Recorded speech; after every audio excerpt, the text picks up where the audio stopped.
This episode of the podcast is brought to you by our new sponsor, Impact Tactical. They're a tactical outfitter for first responders and military.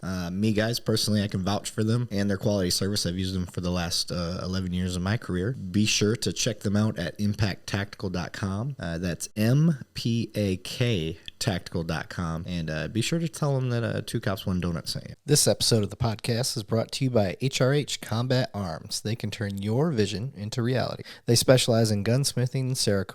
Your Cerakote specialist is Air Force veteran and retired police sergeant Paul Ware, aka the Sarge. He can Cerakote your firearms, auto parts, tools, even your sports equipment. This veteran-owned business is located at 5025 Saunders Suite 103, Fort Worth, Texas 76119. You can call them at 682-304-0363, and you can find them online at www.hrhcombatarms.com. That's www.hrhcombatarms.com.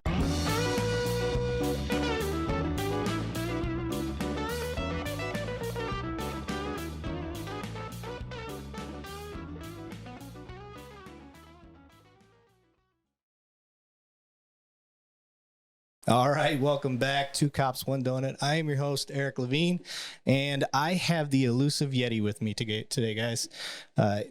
Known as Pollozani, but he's been ducking me on this show for probably a year and a half, even though I've been only doing it for about a year. What's up, buddy?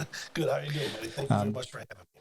Thank you. Make sure you're talking, yep, right into the mic, because you cut out a little bit. So, pre-warning, everybody that's listening, I messed with my sound settings. I've been having a lot of trouble with the sound lately. I have a fan in the room, which I don't typically have, but it's 104 out today. So it's going to be hot in here, and I had to have a fan. Otherwise, you'd be dying. Turned the computer off. I did all these fancy things to make sure that you were comfortable. Well, I appreciate that. Thank you very much, Eric. It's a pleasure to be here, and it's always warming and welcoming to be around you. I know, right? So to get warm and welcome, first I want to let people know that this episode is going to be about a nonprofit organization, Brotherhood For the Fallen, and also Pollozani is a PIO, which is a public information officer. So I would like to talk a little bit about what the public can learn what a PIO does, because they're going to think, well, my tax dollars is going for you to go out there and be a media host. Was that what they're doing? Yeah. So, but we'll get into that too. But before we do, first we have a secret in-guest person here. I got Pollozani's wife in here with us.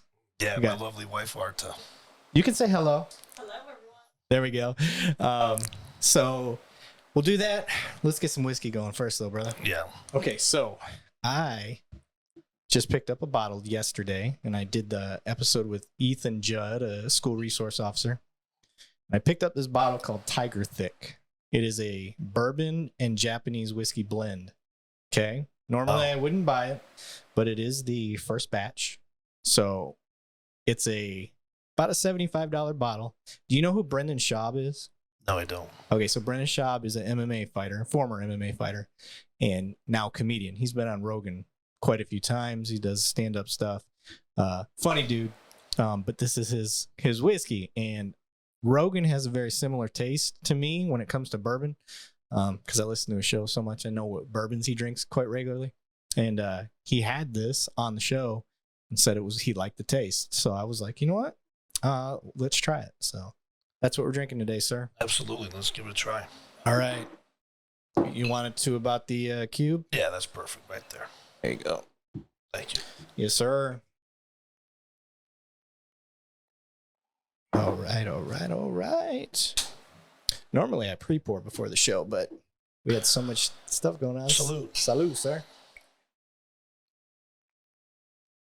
Oh, yes. What do you think? Very smooth. Yeah. Very smooth. Not that bad. was great. Yeah. Wow, really good. Yeah. I was pleasantly surprised. For $75, it's kind of ballsy for your first bottle. Yeah. I was like, I don't normally spend that much, If I can get a bottle of Smoke Wagon or something like that, that's my top choice. Like if I can get that, but I'm not upset with how much I paid. You know what? You shouldn't be, especially with that kind of taste right there, being the first batch. I mean, that is phenomenal. I got to get that information from you. Yeah, buddy. The reason he calls it Tiger Thick, he's a thick boy. Like, not fat. He's just a big dude. Like, Samoan style big yeah, dude. You know what I mean? And it's got that Japanese blend, so he calls it tiger thick. All right. So this episode, like I told you guys, is going to be first and foremost about an organization called Brotherhood For the Fallen. Jimmy is a representative, or The president. you're the president now. Yeah. That makes sense. Yeah, I see that in you. President of something. God, if you guys want to know what my vibe about Jimmy's always been, think back to the Union days, and you had, what were they called? The Teamsters? Teamsters. That's what I was looking for. Yeah. Teamsters. Pollozani comes across as one of the Teamsters to me, in a good way, not in a corrupt way, not so much Italian mafia way. But Jimmy, before we get into the Brotherhood, I have this whole humanizing section that I like to do. So what I ask my guests at the beginning is, where are you from? What's your education level like? If you did any military or anything like that, and what got you into police work? Well, Eric, once again, thank you very much for having me on the show here. It's an honor to be here. I follow your show and I'm really amused by the work that you have done. Thanks. Especially for a year and a half, even though, I haven't had the opportunity besides tonight to come up here. I wish I would have came in sooner knowing that you had this kind of good whiskey around here. Yeah, buddy. But I was born and raised in Chicago, 1980. My family migrated here from former Yugoslavia, Macedonia, back in 1975. I'm first generation American here in the United States. I graduated college. Let me back up. I graduated high school back in 2000, and then we made a decision to move from Chicago to Texas in 2000. So I've lived in Fort Worth basically more than half of my life. So I've been here 22 years now, so that makes me 32, right? Math's not my strong suit, so yeah. Been here for 22 years, so it's more than half of my life that I've lived here. We've been in the restaurant business, for 20 plus years here in the state of Texas. We've had 2 restaurants here that we sold. I got into law enforcement back in 2005. I started off with the city of Grapevine. I was there till about 2011. Then I went to DFW, and then from DFW in 2013, I came to the department that I'm working at right now. Hell yeah. Okay. So you weren't a Chicago cop? No, I wasn't. I graduated, high school from there, and I wanted to think about my future and one day get married and have kids. And I wanted to be in an environment that is going to be conducive to my family, and an environment that can raise a family without the violence that's going on around the city of Chicago. So it was the best move, and I encourage everybody to get the hell out of Chicago. Yes. And come here. So it was quality of life and the cost of living. You cannot beat it here. So that was a very, very big deciding factor for my family and I to come down here to Texas. Yeah, I went through the same shit. You can swear on here, by the way. It's okay. Being from Flint. I grew up in Flint. And there is no way in hell. It took me a while. It's like the Matrix. You don't realize you're in it, so somebody frees you. In my case, it was the military. So I had gotten out of Michigan and realized that there was life outside of Flint, and that's all it took. Once I got out, I was like, oh my God, people are building roads. People are opening businesses. That's the complete opposite of what I grew up with. Absolutely. Same thing in Chicago. Flint and Chicago, those are very, very old cities. And to see that here in the state of Texas, I visited actually in 97. And I came down here and visited my uncle, and I just fell in love with the place. Me and my mother came down here, and then I went back and said, you know what, once I graduate high school, we're definitely going to make that transition to come down here. Yeah, I love it, dude. I love it. Got the best state in the world. Yeah, it's 104 out right now, and I'm fine with it. Absolutely. I don't want to hang out in it, don't get me wrong, but it ain't snow. It ain't snow. I can move my fingers. Like, it doesn't matter how hot it gets, I can always move my body. I remember the most thing that stuck out to me when I made that transition from Chicago to Texas was throwing that shovel away. That was probably the best thing that I've ever done, is throw that shovel away. No more shoveling. So one of the weird things for me was when I got stationed in Montana, that was my first base. And I'm used to that heavy, fat, just saturated snow. That's the Chicago snow. That's all that lake effect snow. You go to Montana, and you could use a leaf blower in 5 foot of snow. It'd blow it all out of there.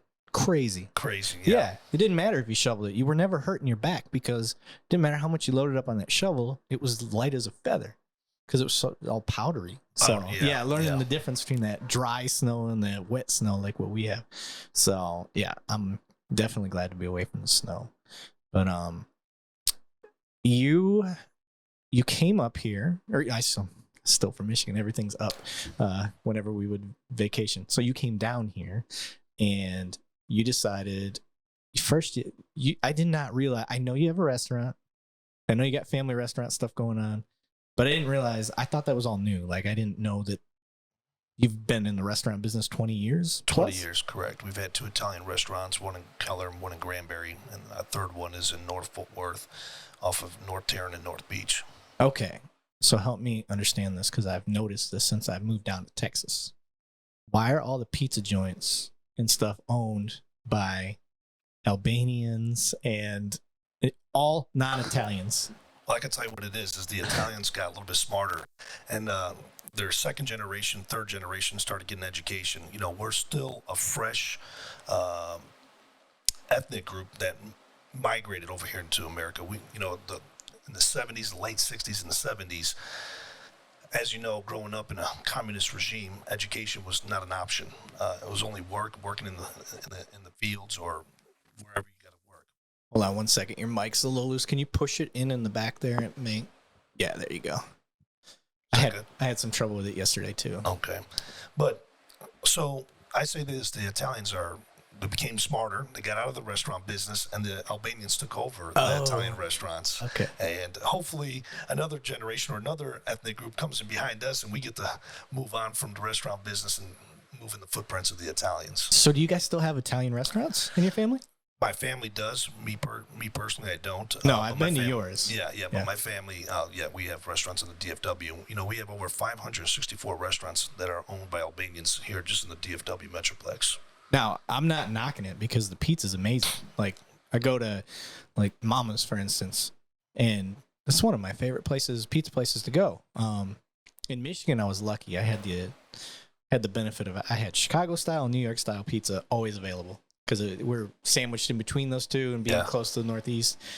So that was nice. But down here, all these Albanian-owned pizza places, they're all on point. They destroyed, they definitely sold me in thinking that it's authentic Italian. You know, Eric, it's one thing. No matter what you do in life, if you do it with passion, you're going to get good results. Yeah. Just like you with this passion, with this podcast. Look what you have built. You built yourself an empire here. You built yourself something that you had your mind and your heart into it and wanted to be successful. Yeah. And that's the same thing with the Albanians. Albanians grew up in a poor country. Yeah. So we were second minorities in that country. So we were always didn't have the first rights per se. Yeah. So when we have the opportunity to be successful, I can tell you one thing about the Albanians is we work really hard. Yeah. I'll take, for instance, myself, 7 days. My wife, 7 days. We work. We continuously work. That's all we do is just work. And just as I stated, passion, when you have passion, you have the heart and you have the determination and the tenacity to get the job done. Yeah. No matter what you do, you're going to be successful. Fuck yeah. Yeah. You're right. I wouldn't call this an empire. Empires typically make money. I'm broke as hell doing all this. Well, I guarantee you're gonna make it. You're gonna make it. I see the passion. I see the drive that you have. I appreciate it. There's a comedian called his name is Joey Diaz. I don't know if you ever heard him. I've heard of him, yeah. So raunchy. If you're listening, and don't listen to Joey Diaz around your kids. If you're like, who the hell is Levine talking about? Don't listen to him around your children. I have a dark sense of humor. He fits right in with that. But he's from Cuba. His family's all Cuban. And he always talks about it. He's like, we're better because we got an immigrant mentality. And he's just what you're talking about. He goes into depth a couple times on Rogan's podcast, and he's just saying, he's like, you cocksuckers, and I'm paraphrasing, you cocksuckers, you come over here, or you're over here, and you get soft. He's like, I got an immigrant mentality. He's like, I come over here and I put the work in, and that's what he's talking about. And he's like, and he's my whole family, we put the work in. He's like, we're successful because we work. And just like you're saying, absolutely, that's the grind. So no, I respect that. But okay, so I'm trying to wrap my brain around any law enforcement so far in your family before you started getting into law enforcement? Here, no.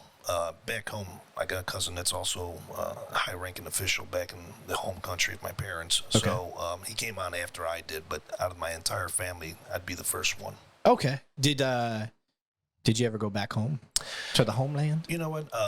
We actually got married there 15 years ago. We got married there. Really? So we're going again this summer. My kids are there right now with my parents and my in-laws. So they're doing a 2.5-month tour there in Europe. But I was there back in March, and it was great to be back and see where my parents' homeland is, and Nice. get to visit my family that I haven't seen in over 15 years. So it was an honor to be there, and we're looking forward to July 27th when we get to go to there. Nice. That's legit. What's okay, so my geography is not the best. Let's start from Italy. Okay, Where- I'll tell you exactly. So if you picture Italy along the Mediterranean, if you go 150 miles east, you're going to run into Albania. Oh, okay. Underneath Albania, you got Greece. Then you Gotcha. got Macedonia. Then you got Montenegro, Kosovo. And then you got Bosnia, Slovenia, Croatia. Okay, I know exactly what you're talking Yeah, about. so now. Okay. we're former Yugoslavia. Gotcha. Yeah, I've never even considered vacationing out that way. I do want to go to Europe. I do want to go see all that. I just recently got back from Barbados, and we made friends from Wales. Okay, yeah. And some from the UK, Devon. That's what it was called. Devon. And the other ones are from Birmingham, Wales. So shout out to Veronica and I'm trying to think of their names off the top of my head and I'm blanking all of a sudden. Sorry guys. That's so bad. Danielle, Sam, and Gavin. There it is. I got them. So shout out to those guys. They asked me because I told them about the podcast in Barbados and they were like, we want a shout out. We want shout out. So there you go. I just gave them their first official shout out. Yes, you did. But the point I was getting to is because of them, they showed pictures and stuff like that. And we're going to go out there. Me and my wife, we're going to vacation, do a week and visit Wales and drive down to the UK and visit Devon and hit all those bars that are like 500 years old or older. Which your country is the same way. It's weird to think of being from the States. The oldest stuff we have is like 200 years old, you know? Absolutely. And then everything over there is like BC.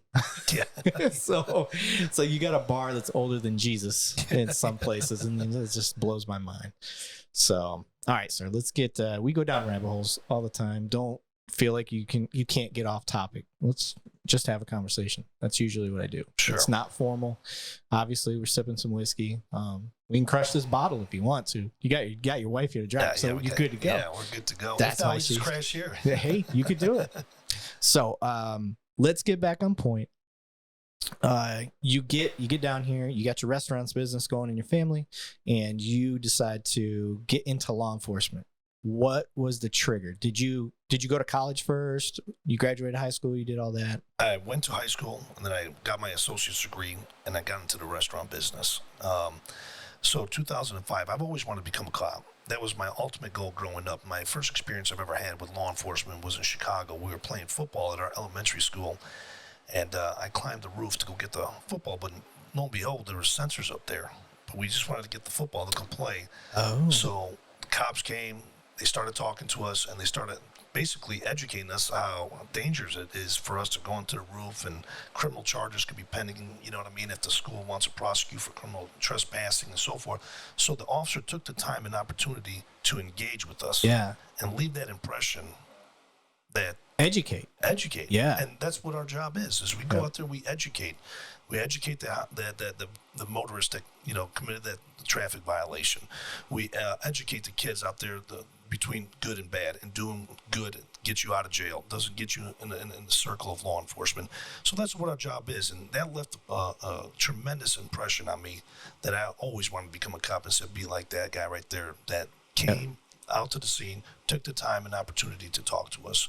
So in 2005, that's when I applied with the Grapevine Police Department. I started off as a jailer. I started off as a jailer with Grapevine. Yeah. So when you say what started from the bottom, that was literally from the bottom, right? Ouch.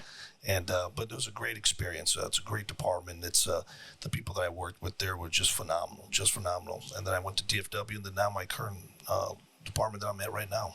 Nice. So when you were in Grapevine, and this is one of my biggest complaints about certain types of departments, and it's not a knock on Grapevine. It's a sheriff's department, correct?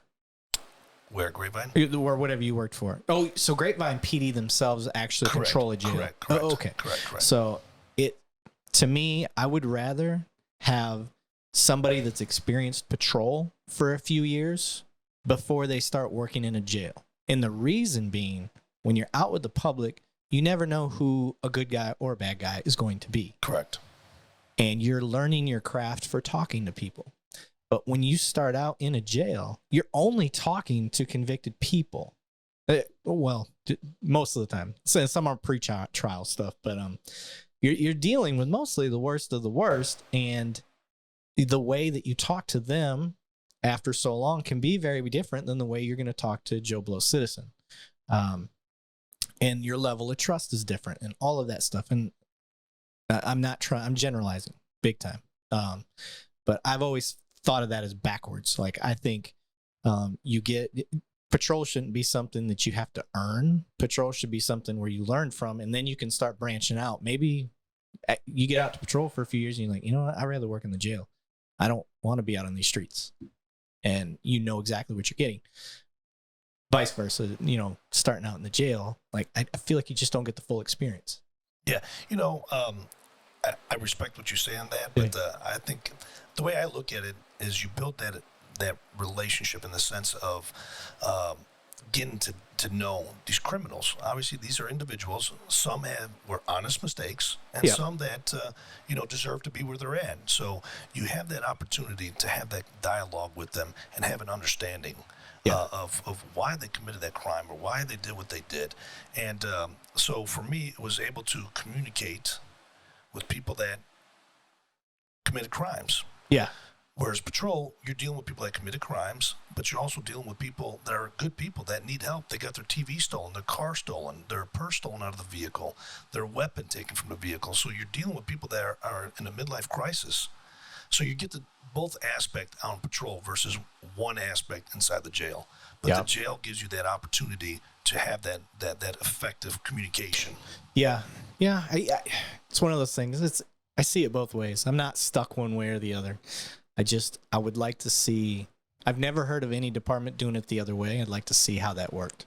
You know what I mean? Yeah, that makes sense. Because I think everybody wants to do patrol work.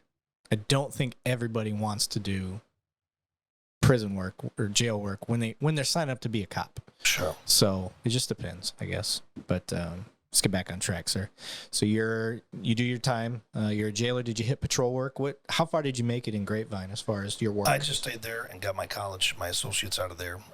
Completed it while I was at the Grapevine Police Department, and then in 2011 I applied with DFW and got hired on as a police officer. But prior to that, I went to the Fort Worth Reserve Academy and was a reserve officer back then. Oh, so you was a cop for free? Cop for free. Yeah. Cop for free because I had to give so many hours and years back to Grapevine for the college tuition reimbursement. So I stayed there for a while, and then from there I went to DFW back in 2011 and stayed there till 2013. Okay, so Grapevine allowed you to fulfill your obligation through a reserve thing at another department? Yeah. That's interesting. Yeah. Okay, good for Grapevine. You're just producing better cops out there. Yeah. What is your associates in? My associates right now is just business administration, what I took. Obviously, being in the restaurant business, hopefully one day, I always say this, but seems I'm always so occupied doing other things. Eventually would like to complete my education and get my bachelor's in business administration. I can tell you when I got my associates, I said, I am done. Not doing any more. And then a couple years go by and I'm like, I need to get my bachelor's. I'm bored. So I got my bachelor's, and then I was like, that's it. I reached the top. And then 4 or 5 years later, here I am. I'm like, oh, I'm going to get my master's now. So I end up getting my master's, and I immediately recognized, I was like, I've told myself twice now that I'm not going to do any more college, and then I end up doing it. So I just might as well accept that I'll eventually go for my doctorate. I'm waiting for the kids to graduate high school, and then I'll go for it, because they're at that age where they still like dad, and they're into sports and they're into music and stuff like that. So I want to be a part of all that and not be distracted by school. Committed, Sure. So It's a full-time commitment. Obviously getting your master's degree, it's not easy. Yeah. Especially being a dad, being a law enforcement, right? yeah, Going to school at the same time. It takes a person that's multitasking, a person that's focused, driven, and laser focused on their mission. yeah. I've learned my drive center. I'm goal oriented. That's it. It doesn't matter. When I show up to work, if a sergeant wants to know how to lead me, all he has to tell me is what he needs done. Hey, Levine, I need this done. Oh, I'm on it. I got it. I'll figure it out. I don't know how, but that's the type of drive I have. I like missions. I like the goals. Not the greatest at just like, all right, just go do stuff and figure it out. Like I don't like being directionless, if that makes sense. Sure. I got a good tip from somebody saying, write down your goals for 5 years. Like, what's your goals for the next 5 years? If you write them down, you probably will accomplish them. And sure shit, I did it. And I've done everything that I said I was going to do in those 5 years. Good for you. So, yeah. Outstanding. Now my next goal is hitting 1,000 subscribers on YouTube. Let's do it. Let's do it. So, yeah, I've been stuck around the 730, 750-ish for 5 months-ish now. I don't know what to do. They just let it grow organically. I'm trying, but You'll get there eventually. appreciate it. All right. So you do your time. You go to DFW. Now we're talking about an airport.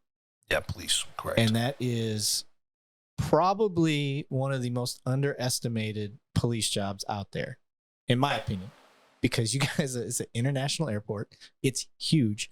And you are one of the top targets of the nation. DFW is one of the top targets of the nation. Absolutely. And I can only imagine the territorial issues between you and TSA.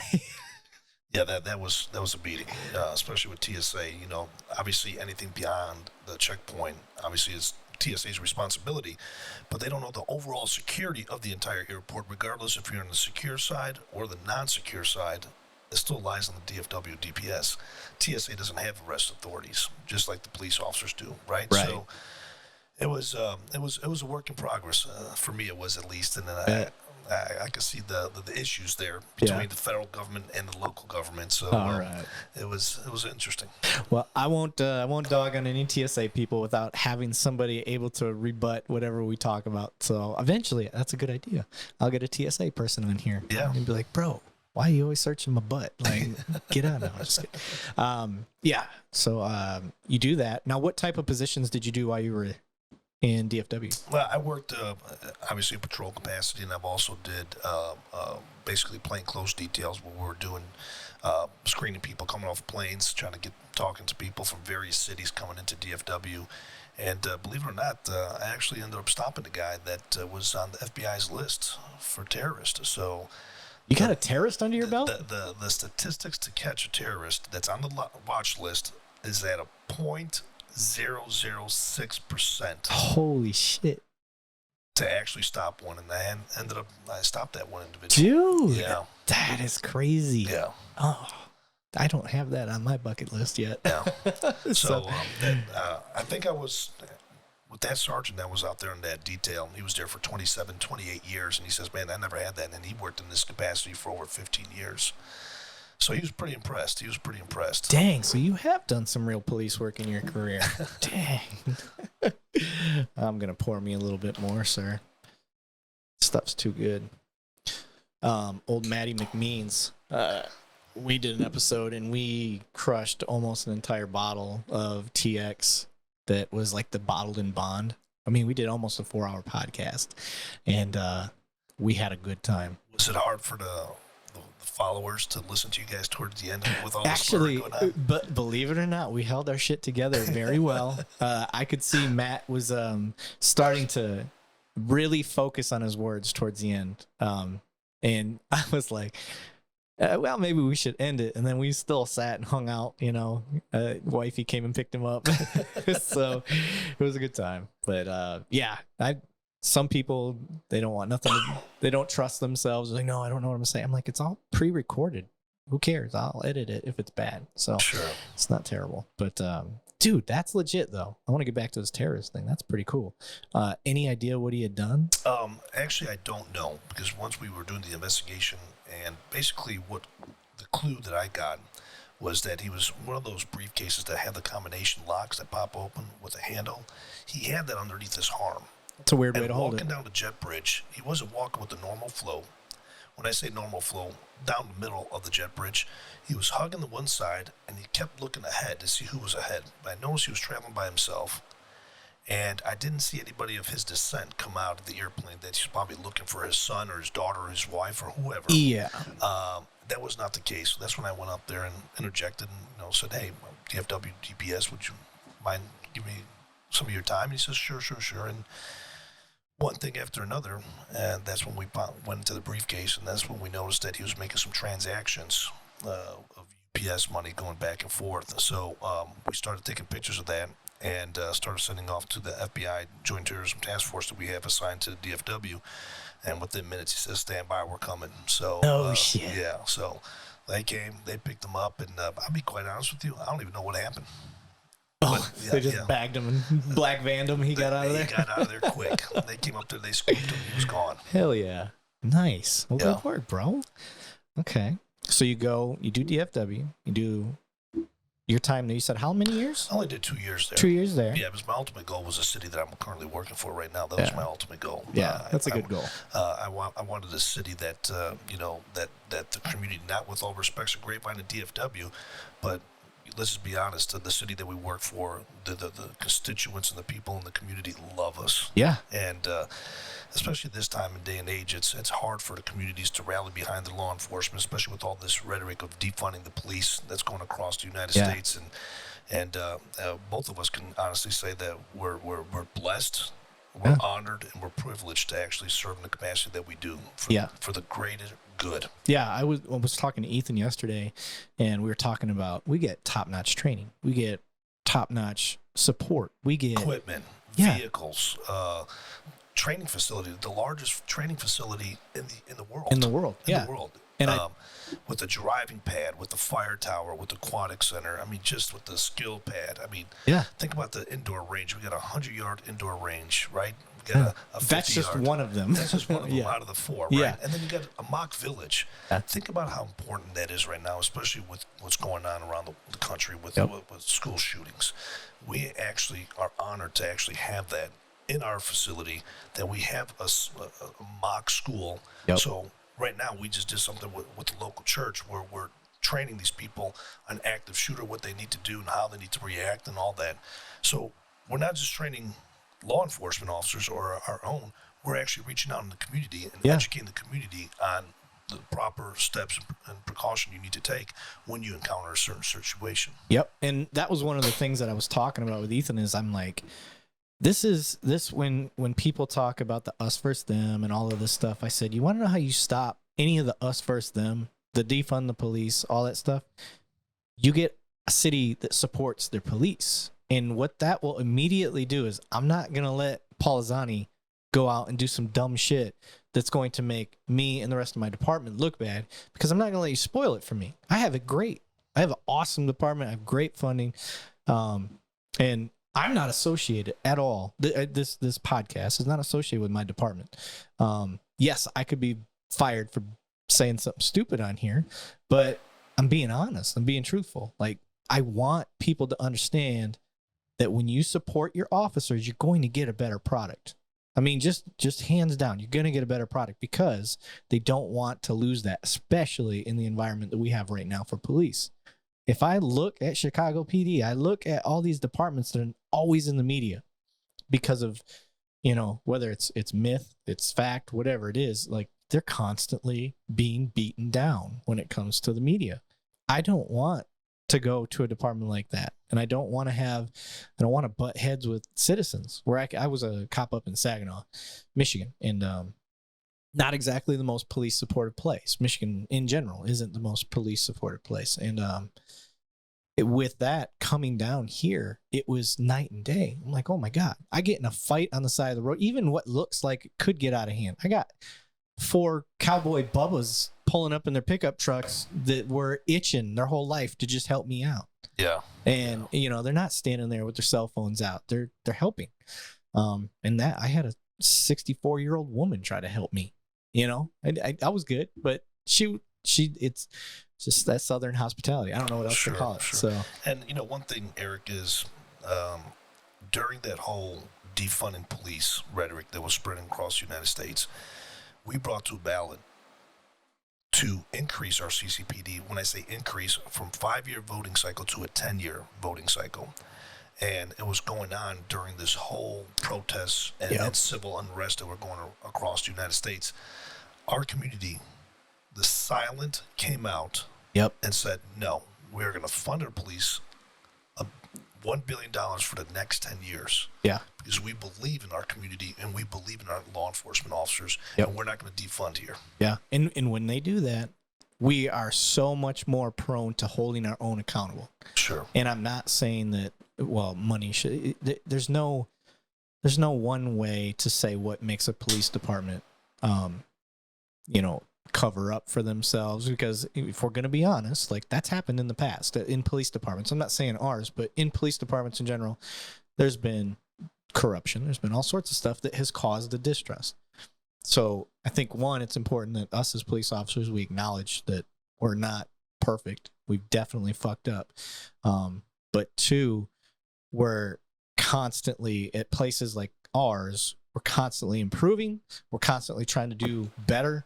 And when we get that backup, it just reinforces the mission, and we end up producing a better product for the city we work for. So if I was to give a magic recipe to a city that's struggling, it's, one, I would humbly beg the community to, let's start on a fresh piece of paper. Let's start over. Even I know it's hard to forget history. It's hard to forget things. But try to start fresh. Give some support. Give them a time frame. Hey, we're going to give you 2 years. We're going to give you this training or this money or whatever. We expect results, as they should. And the police department needs to say, okay, we're going to start fresh as well. We're going to put more faith in our community. We're going to use our community to help us. It's a team effort. It's not these individual nodal governances that, you know, your silos and stuff like that. It's not what this is. We cannot do police work without each other. That's correct. Absolutely. And that's kind of what this podcast is about. It's like, I'm trying to bridge that gap through education, through conversation, through humanizing. So not just our side of the house, but, you know, I had a guy on here that was wrongly convicted for 24 years. You know, I've tried to have some community leaders and stuff on here, but when it comes game time to get on here, I think they think I'm going to ambush them.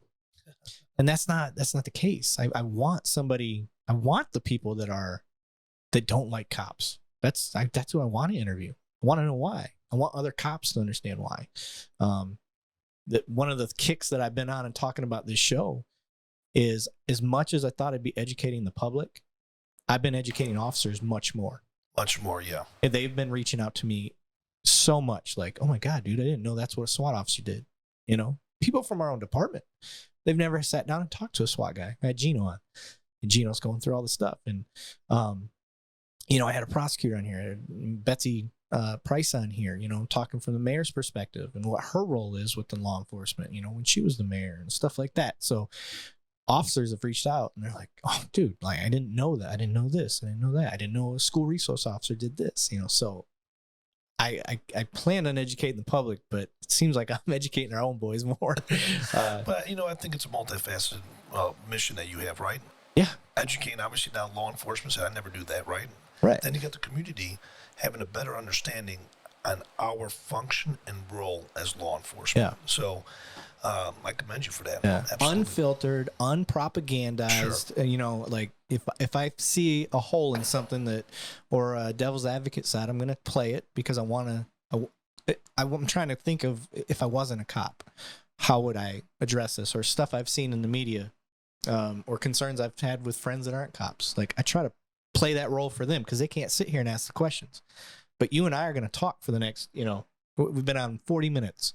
We're probably going to talk another hour and a half, 2 hours. And on that, you can't fake who you are for 2.5. I don't care who you are. Like, especially with his drinking. So Truth comes out. yeah, right. So they're going to get a chance to see who Pollozani is. It's not going to be a 5-minute clip, a 3-minute clip on a media thing. It's going to be like, okay, this is who this dude is. This is his personality. Now there goes the humanizing part. They can either buy into you or think you're full of shit. And if they buy into you, great. If they think you're full of shit, great. Either way, they're getting an honest look. They don't have to like you, but they're going to get your 2 cents unfiltered for 2.5 hours. And I'm going to try to ask all the questions that I think need to be answered as far as what you do, what its role is, stuff like that, especially when we talk about public information officer and then with the Brotherhood for the Fallen. Because I can tell you right now from the outside looking in, when I hear Brotherhood for the Fallen, I think of, us versus them. I think the thin blue line, wave of silence and stuff like that. And I broke this down many times on my podcast, but I've never talked to you about it. The thin blue line to me is it's not the us versus them. It's not us versus the public. To me, what it is, if you die on duty, let me step back. If you're an office worker, you're not a cop. Let's just say you work for Dunder Mifflin, the office, and you sell paper for a living. When you die, your coworkers for let's be generous, for 2 years, they're going to check in on your family. They're going to throw a luncheon for you, maybe throw a luncheon on the anniversary of your death. After that, you're going to fade. But the thin blue line, if you go down, I'm going to make sure every year she's okay at some point. And the ones closest to you on the department are going to make sure she's okay forever. And when it comes time for your kids to go to the prom, guess who's going to be there? Probably 50 officers plus. Yeah. When they get married, we're all going to give her away. When anything happens significant in your family's life, they're going to be good to go for the rest of their life. That is the thin blue line. That's what that is. Absolutely. So the rhetoric about, it being a gang symbol and all that stuff, you know what? If that's your opinion on it, okay. And maybe that's your experience with it. But to me, we're all different. You can't paint us with a broad paint stroke. That's what the thin blue line is to me. Absolutely. And, I'll take it one step further, Eric. The thin blue line is between evil and chaos. We'll take the Dallas 5. Where bullets were flying one direction, what other direction were the officers running to? Right at it. Right at it. Yeah, baby. So they were standing between those innocent people trying to protest, peaceful protesting. Against them, innocent bystanders, business owners, right? Yep. So who ran in that fire was law enforcement. Yep. And that's why that thin blue line stands between evil and chaos, and we're going to hold that line, and we're going to make sure that we get our job done and do it right. Yep. Shout out to that chief that came up with an out-of-the-box method of taking out that bad guy, by the way. Yeah, Chief Brown did a hell of a job. Holy shit, and dude. then, by him saying, you know what, I got to go now because I got to go out there with my troops, that spoke in volume. Hell yeah. And his statement was right on. He says, Dallas is hurting, Texas is hurting, and the entire nation's hurting. And that is true. When one of our brothers or sisters go down, the entire nation feels it, not just that community. So Brotherhood for the Fallen existence is very simple. Our mission is two-part mission. We send uniformed officers to funerals of officers that have been violently killed in the line of duty. We got 2 deployments coming up right now, one from South Carolina, and then two of the officers from California. So we got 2 deployments going on at the same time. So we're going to send uniformed officers to these funerals, pay our respects, let the family know, even though your loved one is no longer here with us, Brotherhood for the Fallen will always be here for you guys. Second, we also provide a monetary donation to the family. You could give this family the key to the world. There's still going to be an empty chair. Come for Christmas, birthdays, family reunions, Thanksgiving, family gatherings. Yeah.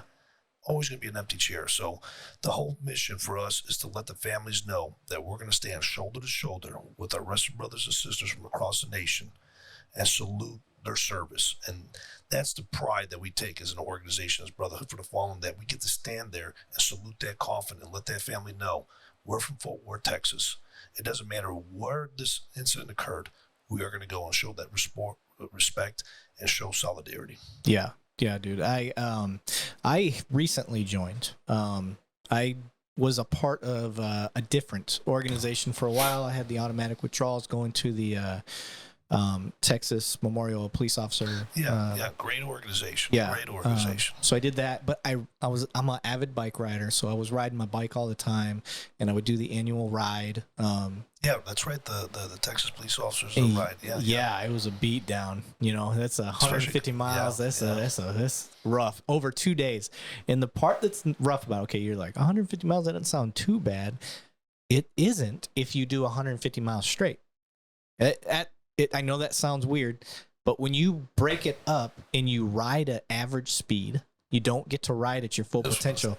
You're in the saddle a long time. So that's part of the process. That's part of the idea behind it. Is it doesn't matter how bad you're hurting. Your pain is nothing compared to those of the families for those that fall. So yeah, your ass hurts. Big deal. Get the fuck over it. Like, that's the point. So I did that for 5 years straight. Like, that was my thing. I was, I got to speak. I got to, I kind of made a name for myself a little bit, not a lot, but because we were always, us same 4 or 5 people were always there every year for our department representing. And it was a great organization. But then I promoted, and I wasn't riding near as much because life happens, got busy, changed. And I work with Cole Brock. Yeah. And so talking to Cole, and he's like, I was checking. You're not part of the Brotherhood. I goes, no, I'm part of another one. And I didn't, I just didn't want to do 2, and said, everybody's got their organizations and stuff. I was like, but I am not involved anymore. I kind of fell out of it. And maybe it's time for a change. Let me switch over. He's like, give me more info. I knew kind of, but, other than when you first came to where we're at and started talking about it and bringing it together and all that stuff, I just didn't know enough. I was, ignorant. So I asked him, he told me, I said, I'm not, I'm not into it to go travel places. It's like, but if you hit any places that are close to home, Montana, Michigan, Texas, Florida, that's where I have family at. And I said, I would like to represent and go do that. I was like, I think I would represent well, and I'd be emotionally invested because it's places that I've got some accountability to. So he told me, and I was signed up that night. Thank you. Yeah. That $100 that you pay every year, just know that it's going directly 100% back to the organization. Nobody on the board, nobody makes a stipend off this organization. We pour every money that comes in, goes back into the organization. And like I stated, you could give the family the key to the world.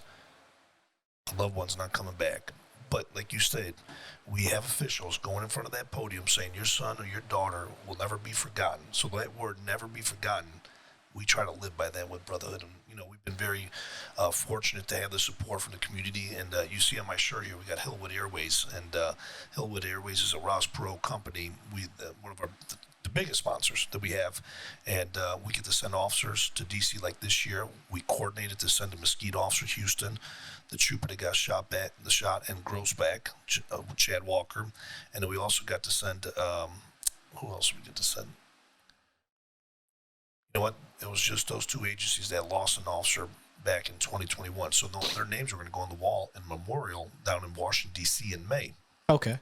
So we partnered up with Ross Perot. We coordinated everything with them, got these families, those departments, and members of the Brotherhood for the Fallen, and they went there for a week to pay that respect. But we do that every year with Ross Perot. We've done that for the last 3 years. We've done that. Is he still alive? Junior. Oh, okay. Yeah. Unfortunately, Senior's no longer with us. And okay. God bless his soul, because you're talking about a great, phenomenal family. I mean, there's no words in the dictionary that I could tell you and describe to you what kind of family they are and the type of organization that they are.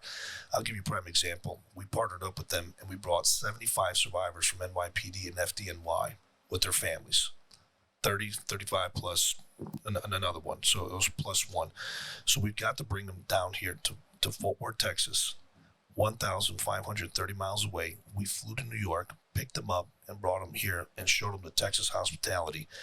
Because once again, 20 years ago, Brotherhood hasn't forgotten their sacrifice that they endured, that they lost friends, families in that rumble. Yeah.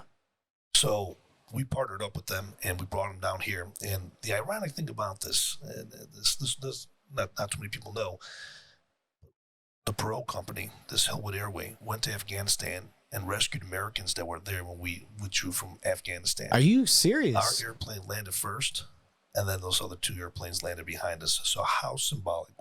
Shit. Towers go down. We fight a war for 21 years, right? Yeah. And then they're bringing them back. Here we are bringing 75 9/11 survivors. Think about that. We got to do that in Fort Worth, Texas, Yeah. of the generosity of Hillwood Airways and Ross Perot Jr. So there's not enough words I can say about them. There's no words in a dictionary that I can say about that organization. So that's what we do. That's what our organization do. And we step outside of the box too. So we had a 6-year-old, Rylan Pruitt. We were contacted to do a birthday brigade for his 6th birthday because the doctors said that, he's got Terminal. at that time, it was not terminal, but it was very severe and it metastasized throughout the body.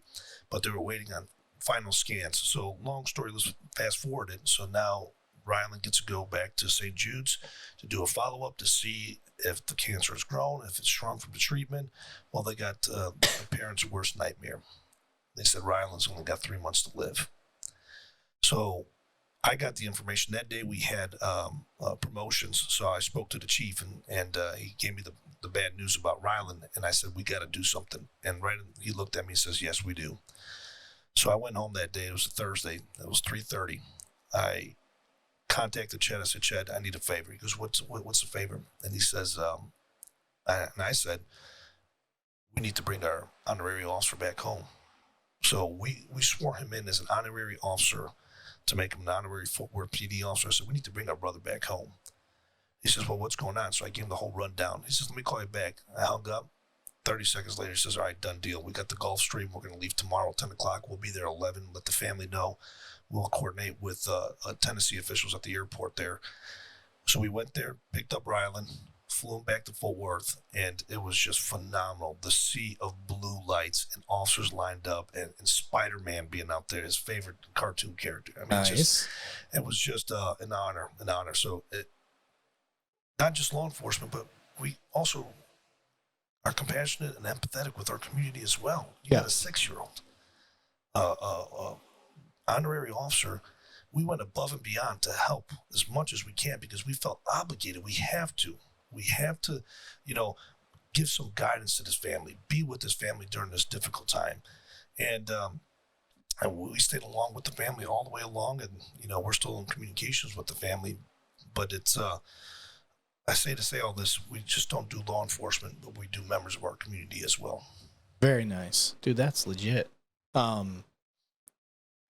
With the Brotherhood, after an officer's passed and time goes by, let's say a year, what's the outreach like? Is there a follow-up teams? Is there anything like that? Well, what we like to do is we keep a roster of all the deployments that we go to and try to get a point of contact, and we'll send them letters every year to let them know that, hey, there's still no thoughts in our prayers. We give them a card along with a check in there, and it has all of our emails and all that, so if the family needs to reach out to us, they have that opportunity to reach out to one of our members on the board as well. So there's outreach. I'll give you a prime example. We have Sergeant Tuazolo got shot in the 4-3 precinct in the Bronx, and I had the honor and privilege to go to that funeral, and it was at Nassau County, Long Island. So we're waiting to get in there. We get in there, and next thing you know, I see the coffin. I see this lady with 2 young boys, and then also I see an older gentleman hugging his wife. So it was New York, Chicago, and we were up next, saluted, provided the check to the widow. And he turned around and he says, Fort Worth, Texas? I said, yes, sir. He goes, that's my favorite place to go and visit. We go there at least once a year. So we keep in contact, exchange information. So we keep in contact still to this day. Really? Yeah. We're friends with his wife on Facebook. I saw her at an event that we were at Long Island. I got to see her again. And it was just an honor to be there again. And I told her that story, and she remembered the story that when we came and we paid that respect. So there's more. There's more follow up than the initial when the officer is down. Go there, pay the respect, give him the money, and so it's an honor, Eric. It's an honor to be part of it. Okay, so question then. Outside of police work, what if my grandma, what if my mom wanted to be a donor?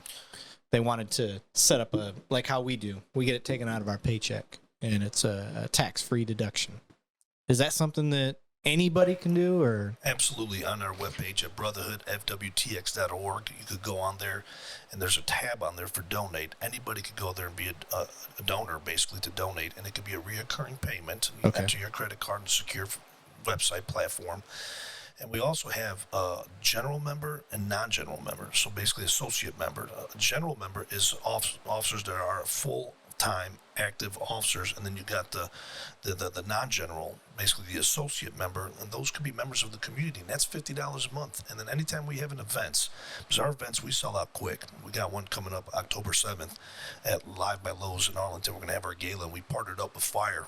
With the fire department, so it's going to be a joint venue. All 100% proceeds are going to go to the Brotherhood, and sounds like you need two cops, one donut to maybe be there to do like a live event. You're more than welcome to come. You're more than welcome. You're like, I put myself right there. It's right down the road. Friends with benefits, you know? Yeah. It's right down the road. So in a non-sexual way. So yeah, and so it's. So that's the benefit that you get. You get to be part of an organization that honors and respects fallen officers. Yeah. I don't know what other way to put it, and I just, people rally behind us. We got huge, tremendous amount of support. I mean, like I stated a couple seconds ago, all of our events sell out. Like our last golf outing, we didn't even put it on the webpage. Yeah. I mean, it was word of mouth. I still had a wait list. So I had a wait list from the first annual. The ones that couldn't make it on the first annual, we got them on the second annual. So now I got a list still them from the first, second, and now the third coming up. I got to still fill those holes because I promised them the team. Oh, okay. Next year. Yeah. So people believe in our mission, they support our mission, and they believe in what we do, and that support is the energy that gives us that energy every day to do what we do. Yeah. To raise money for the organization, because you are spending time from your family, you are spending time away from your friends, and it's a time consuming. It really is. We got an event coming up Saturday where we're doing a push-up challenge. We're getting people to see who wants to basically donate money for push-ups, and then they pledge a person. So I mean, we've raised a good amount of money so far, and we partnered up with Body Machine Fitness. They have a store out of Plano, and they have a store out of West 7th, right across from the Memorial. Oh, and, okay. So we partnered up with them, and also you get 50% off if you're a Brotherhood member. So if you haven't joined, it's a great facility. Okay. Yeah. I might have to go check that out. Yeah. And so we partner up with various businesses. They want to get behind us because they support us. And we have good working relationship with Tito's. Is one of our big sponsors. Studio 80, Service First Mortgage. Tito's is a sponsor? Yeah. Motherfucker. Yeah. Tito's is a big sponsor. Come on, Tito's. Two cops, one donut need some help. Yeah. You know who loved Tito's? Mayor Betsy Price. I'm calling you out, Mayor. Former mayor. Yeah, she loved Tito's. Okay, so all right, let me pick your brain a little bit here. I'm all about improving. One of the things that I have like a weird, maybe annoying quality is whenever I'm doing something, I'm always trying to fill where I see a hole. Like I'm like, all right, this could be in, like we're doing great here, but here's where I see we're slipping a little bit.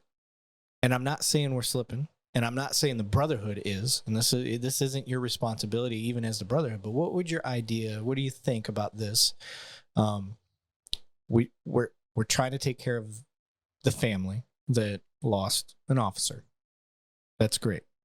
Are we doing anything for our supportive, the surrounding officers that, if Officer Pollozani goes down and, you and I were partners, is anybody reaching out? Are we doing, is that something that we're looking, that the Brotherhood looks into? Or is that something, I know it seems like we have an organization for everything. So you're talking about the aftermath. And close colleagues, co-workers. Yes. Is there anything in place? I'll tell you, we partnered up with the One Tribe Foundation, 22 Kill, and anytime there is an incident where a DFW officer like Jerry Walker, for instance, in Little Elm, we actually notified One Tribe Foundation, and they actually will respond to the scene with us. Because we also help coordination with funerals, visitation viewing, the medical examiner's office, the funeral home. So we help out the department tremendously. That's beautiful. Yeah. That's what I'm talking about. That's the shit that people need to hear. They like, it's one thing to know that we're monetarily helping. That's great. And it's needed. You know, we basically go in there, we take over from A to Z, because with all respects, and I say this with all respects, if an officer dies in the line of duty in our department, is different if we have personal knowledge who they are versus another officer from another department that has no emotional ties. They feel bad. They're hurting just like we are, but there's not that much emotions attached in the sense of personality. Yeah, basically absolutely. personally knowing the individual. Yeah. We're working in the same department. So we go there, we help out with the funerals, arrangements, transportation, family coming in out of town, we'll pick them up from the airport, transportation, everything. I mean, we do it all. We do it all. That's beautiful. And we try to live by the word brotherhood. And our hats goes off to the Chicago chapter. It was the first chapter that started back in 2010. Brotherhood for the Fallen Chicago. Now we got 9. We got Brotherhood New York, Colorado, Dallas, us, Chicago, Arkansas, South Carolina, Boston, and then Suffolk County. Boston, yeah. That would be a good one. I'll tell you what. Ask me how to say car. I said car. What is a car? I said, what are you talking about? What are you talking about? What's a car? Right. But you know, just the camaraderie that you build throughout these deployments, and then the friendships that you make, and that last forever. The memories will last forever. You know, since the inception of our organization, which basically in 2016, when David Offer got shot and killed at the Euless Police Department, we actually went to that.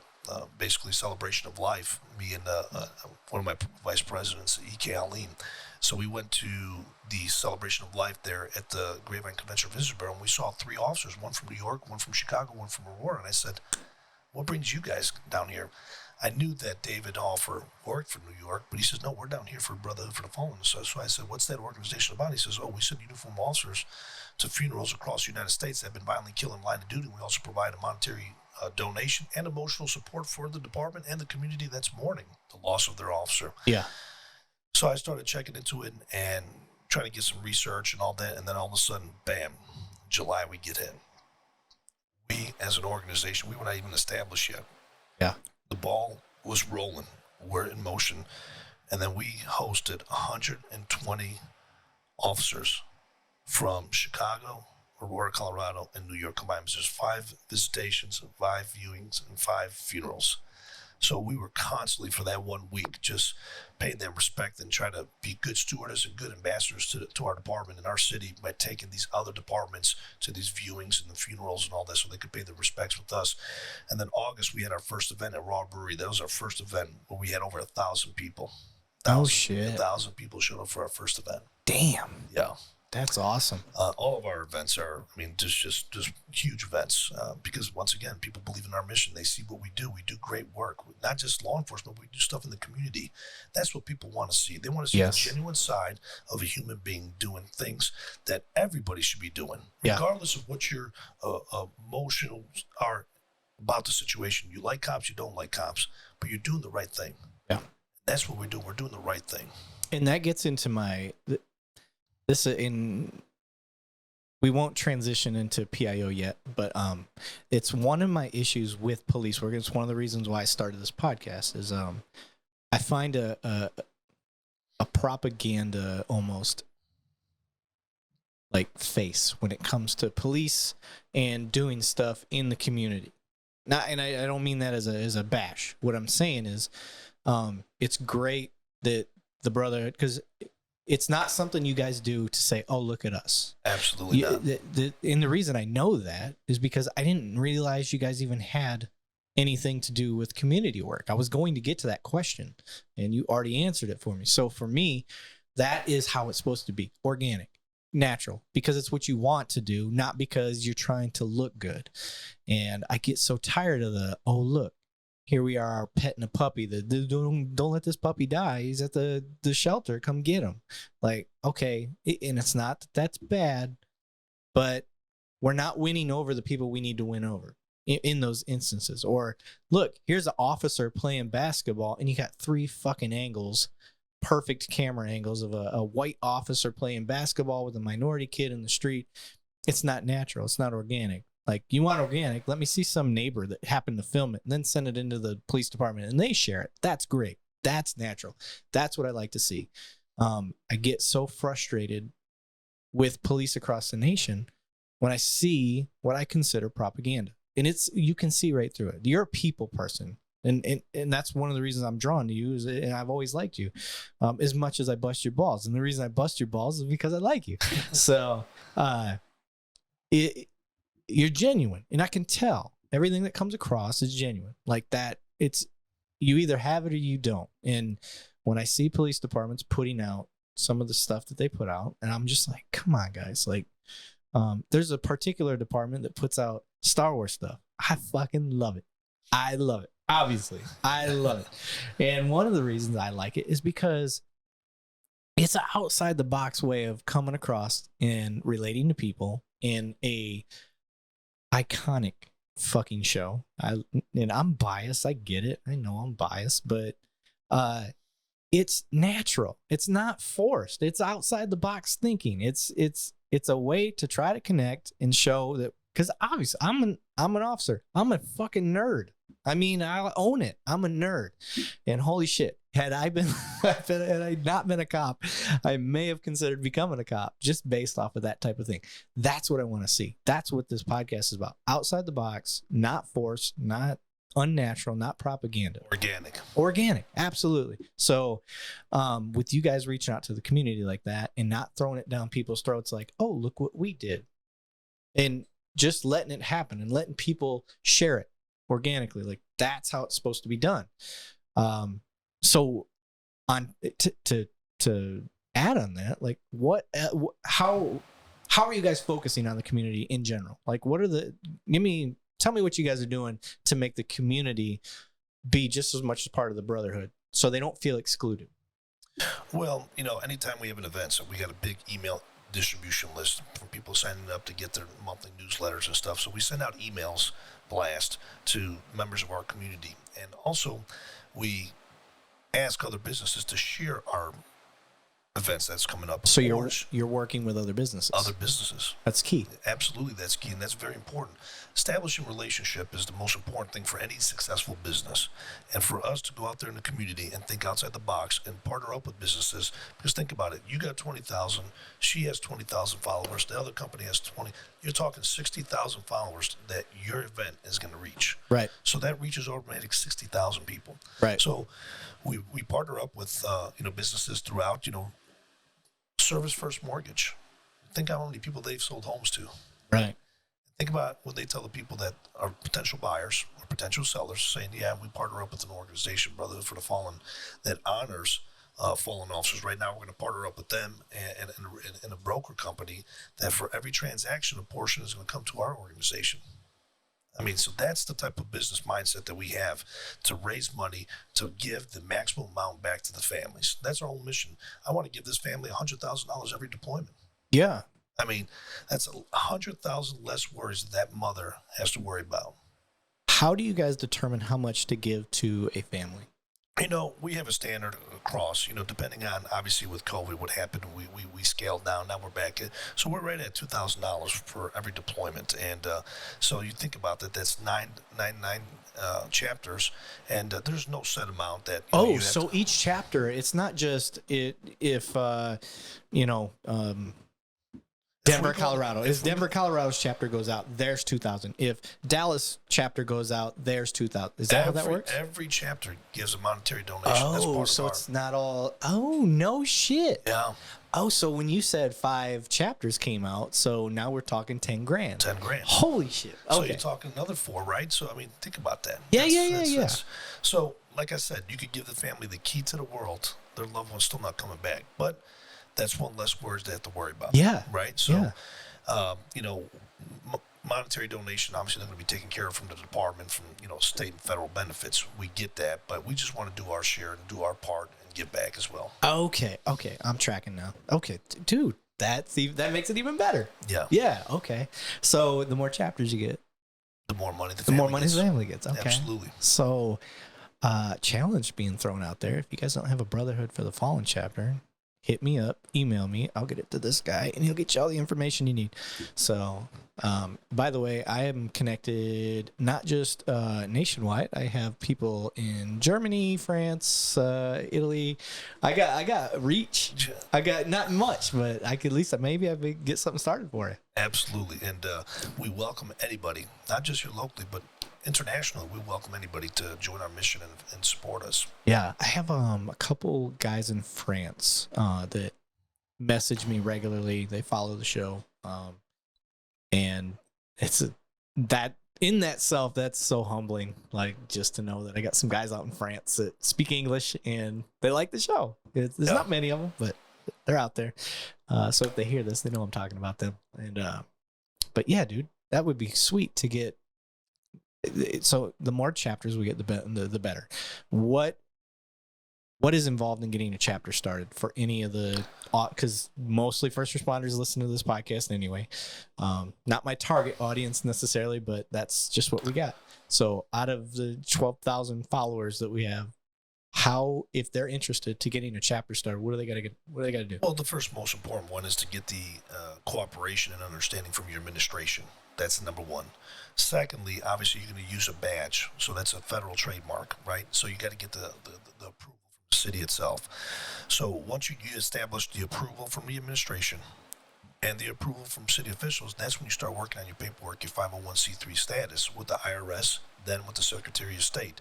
You file the paperwork. Once you get that letter of determination that comes in from the IRS saying that you have an established employee identification number and you are able to function and accept monetary donation as a 501c3 public charity, nonprofit.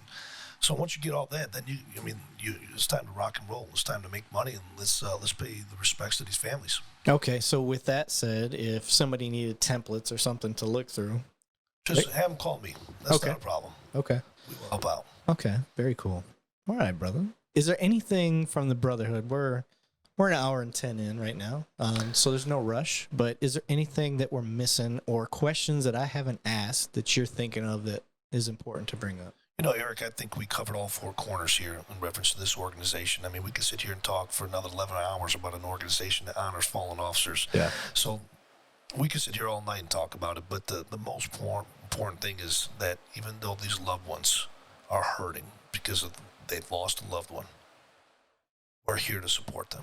Just know that. You're not alone in this. You're not alone. We may not know your husband. We may not know your wife or your son or your daughter, your aunt or your uncle. But we are grieving with you, and we're going to stand shoulder to shoulder with you, and we're going to help you along the way. And that is the main focus for our organization, is to let these families know and our community know that not just here locally, but we go all over the United States, all over 50 states. Yeah. So it's you're putting your department in the spotlight in the sense of, wow, they came out and paid respects. Your city, right? Wow. The city came out all the way from there to come to California to pay their respects. So it's a multitude of things. You're representing 960,000 population as well, if you think about it in that sense. Yeah. Going across the state lines to pay their respects. Yeah.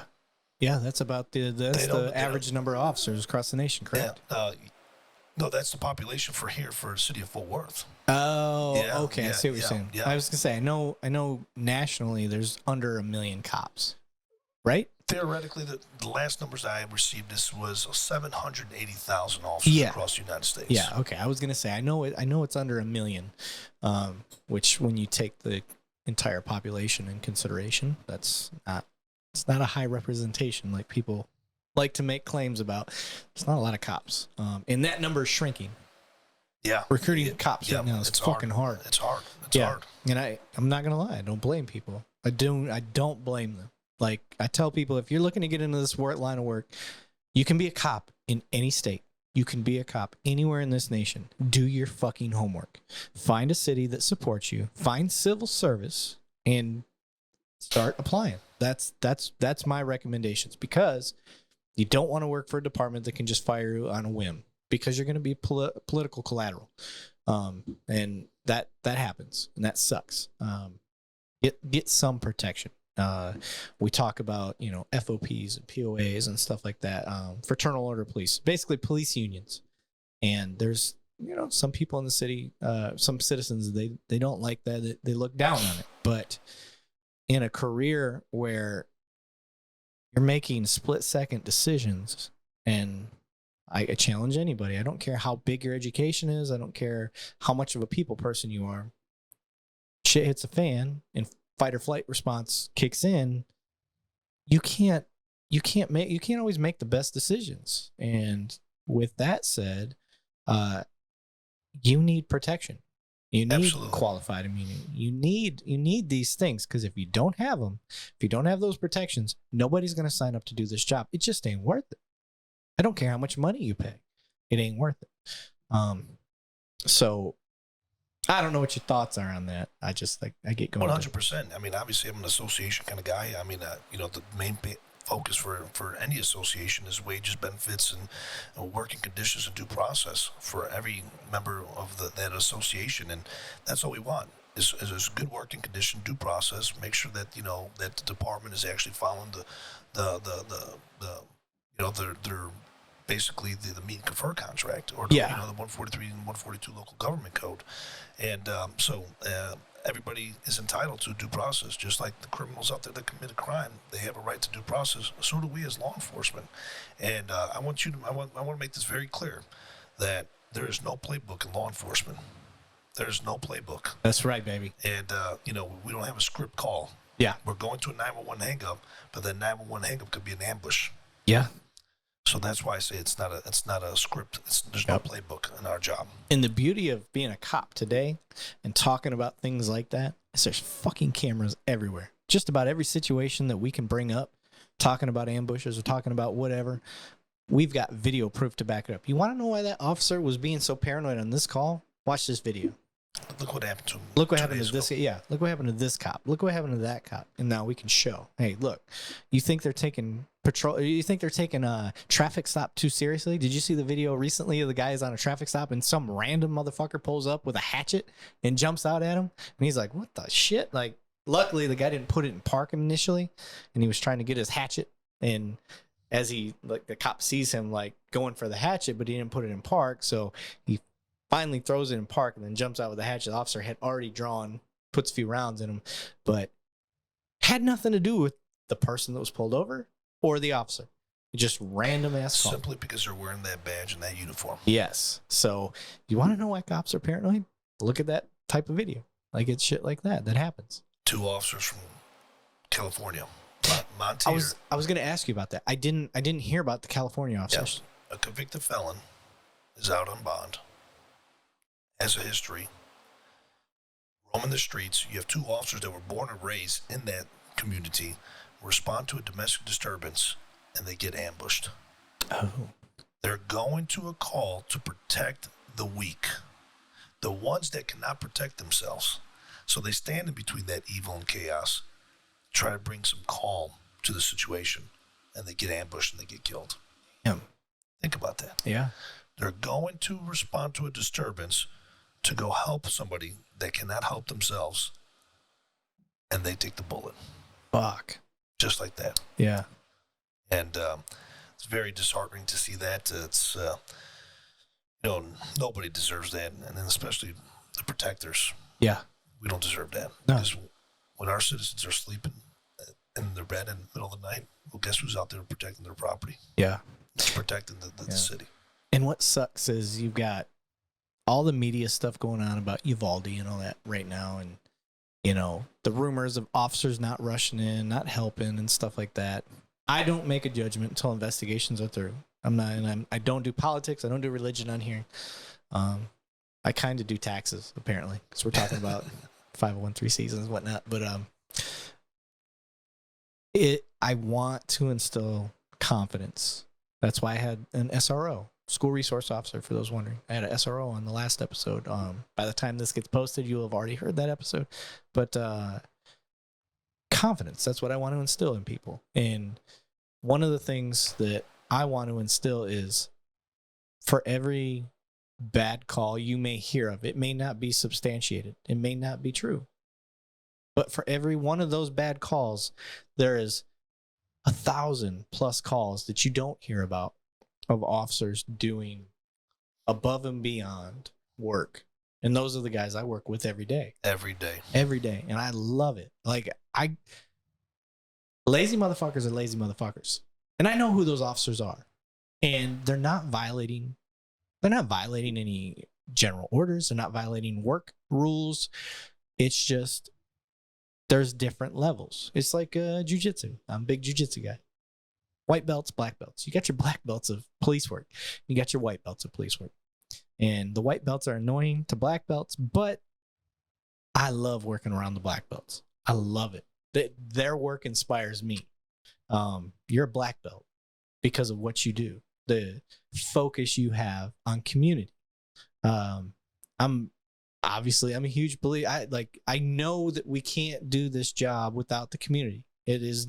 Police work cannot exist without that cohabitation together. Like, I can't go out and be the best cop I can be without the community. The community can't go out and be the best community it can be without the police. Absolutely. It's symbiotic. It's that's how it works. And then you add businesses into that. I like taking that and saying, it's not just the community. I need the businesses too. Because if I'm not looking out for them and they're not looking out for us, we still fail. Economically, we fail. Criminally, we fail. Like, we need, it's this whole, so I guess it's a square, because I need the community, I need businesses, and I need political support. If one of those corners falls off of that square, then we start to see weeble wobble. It doesn't quite work the way it should. However, if community, businesses, and police all get along, and politics is the one that's getting in the way, that doesn't last very long. But when politics and community meet up and they knock off businesses and police, then things fucking fall apart. Yeah, so, and I think you see that in the media. You definitely can tell the differences. That's why everybody's coming to Texas. Absolutely. That's why everybody's coming to Texas, buddy. So, all right, brother. We are about an hour 30 in. I think we've covered Brotherhood for the Fallen. I think we've covered your character. I think that's come across very strong. Now people see why I'm a fan of you. Even though you're a fucking asshole when it comes to scheduling shit.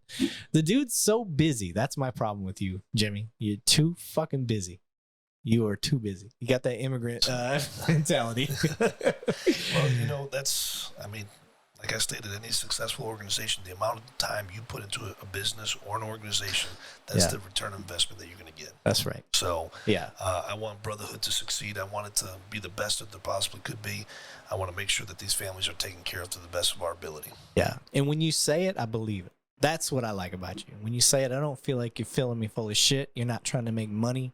You're not trying to do any of that. So that's just my personal opinion about you. Other people may listen to this and like, he's a fucking jack off, because that's the accent you give off. Have you ever called anybody a jack off? Never?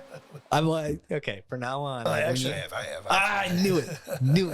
So next time when you talk to people, I need to hear it once in my life. I need to hear Jimmy get so mad that he calls somebody a fucking jack off. So that's a reminisce to the Jerky Boys. Anybody out there? Jerky you Boys, remember the Jerky Boys? Yeah. I used to buy their stuff. Remember when you could get the CDs for like $1? You get like 20 CDs. They'd send it in the mail. Yes, I got that's how I learned about the Jerky Boys.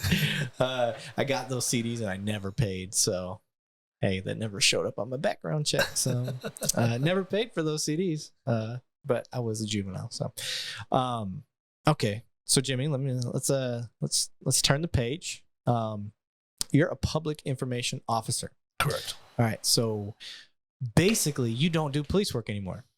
No, I don't. Just be quite honest. Yeah. Hey, at least you're honest about it. Okay. So the public needs to know where their tax dollars are going. So explain to me what a PIO is and what's the benefit of that? Well, PIO is an acronym, obviously, for Public Information Officer, and the sole purpose of our organization is, or I should say unit, not organization, I'm stuck on Brotherhood, but the main purpose of our unit is to make sure that we're relaying the information, good, bad, or indifferent, with transparency and coming out in front of our community and basically telling the story of what transpired. Once again, good, bad, or indifferent. I love the good stories that we get to push out there, but unfortunately, the good stories come with the bad stories. So we try to overcome the bad stories and try to limit the bad stories with positive stories of the officers going out there in the community, doing the best they could possibly do, having that interaction.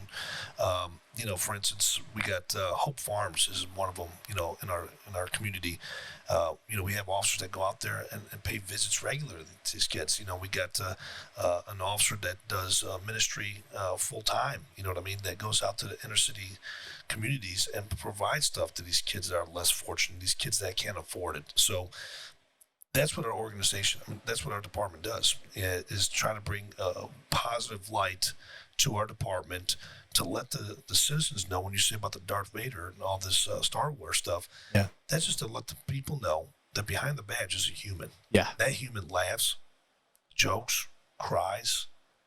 Love Star Wars. Love Star Wars. Fuck yeah. You know what I'm saying? Yeah. So we just want to let the community know that we are human. Yeah. And this is what your department is doing. So you're the mouthpiece for all 1,700 officers out there and explaining why the department is doing what they're doing. Yeah. This has nothing to do with you, but I'm going to bitch at you for a second. There's a PIO. I'm not going to name the department. Came to me. They were like, hey, I heard you had a full Boba Fett suit. Yeah, I do. That's obviously... Have you looked at this gun? Really looked at this gun? That's Boba Fett etched into the thing. That's my dude. Since I was 7, I used to read books, like the canon books, once the Star Wars movies came out, there was nothing for a long time, right? Well, books came out and stories and stuff like that. I was so fascinated, not with just Boba Fett, but Mandalorians. Like, that was my thing. And then you got The Mandalorian came out and the Book of Boba Fett, all this stuff comes out, right? I've got my costumes, I've got my helmets. This is just one of my helmets for Boba Fett. I've got multiple. So I got all this stuff. And I have a PIO reach out to me and ask me, hey, I heard you had a Boba Fett suit. Yes, I do. Can we borrow it? For what? We want to make a video and we're going to let one of our guys dress up and is there any talking? Well, no, just going to show up and wear the suit. And I'm like, that's my dude. Like, I'll be Boba Fett. No, we got somebody else for that. Go fuck yourself. You're not using my suit. No, I'm going to be Boba Fett. Are you kidding me? So yeah, that's my bone to pick with the PIOs. Anyway, I'll let that go. We don't have to dwell on that at all. My feelings aren't hurt at all. Fuck that guy. And but you got to be at one of the yes, but I didn't get to be a Star Wars character. No, you weren't. No, but you did get over 3 million views. True. So anyway, I don't even know where I was going with that. Now that I went on a tangent.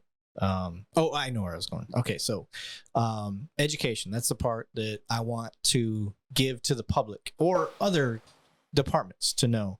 So day to day, what are your duties and what is a day like for a PIO? Well, you think about this. Obviously, the chief can't be at every place at every single given time. So obviously, we're an extension to the chief's office. So those meetings that he cannot attend, that he would love to attend, but he cannot, we get assigned those. So we go out to those meetings, bring back the information, and present it back to the chief. So we're not talking just something that the news is covering. We're talking something that the mayor has a meeting on or something that... Correct. Okay. Correct. Like community leaders are like, hey, the chief needs to fucking be here, and you're the representative for the chief. Absolutely. Oh, Absolutely. So it's not just a face on the TV type. No shit. Yeah, I didn't know that. We go to all these meetings. We set these meetings up. They want to have an event in the city. They want the police involved. So we try to be that bridge and that connector, bringing the NPOs and the officers, that district, and we try to facilitate that. Shit, don't hit your mic. I saw that. I'll punch you in the face.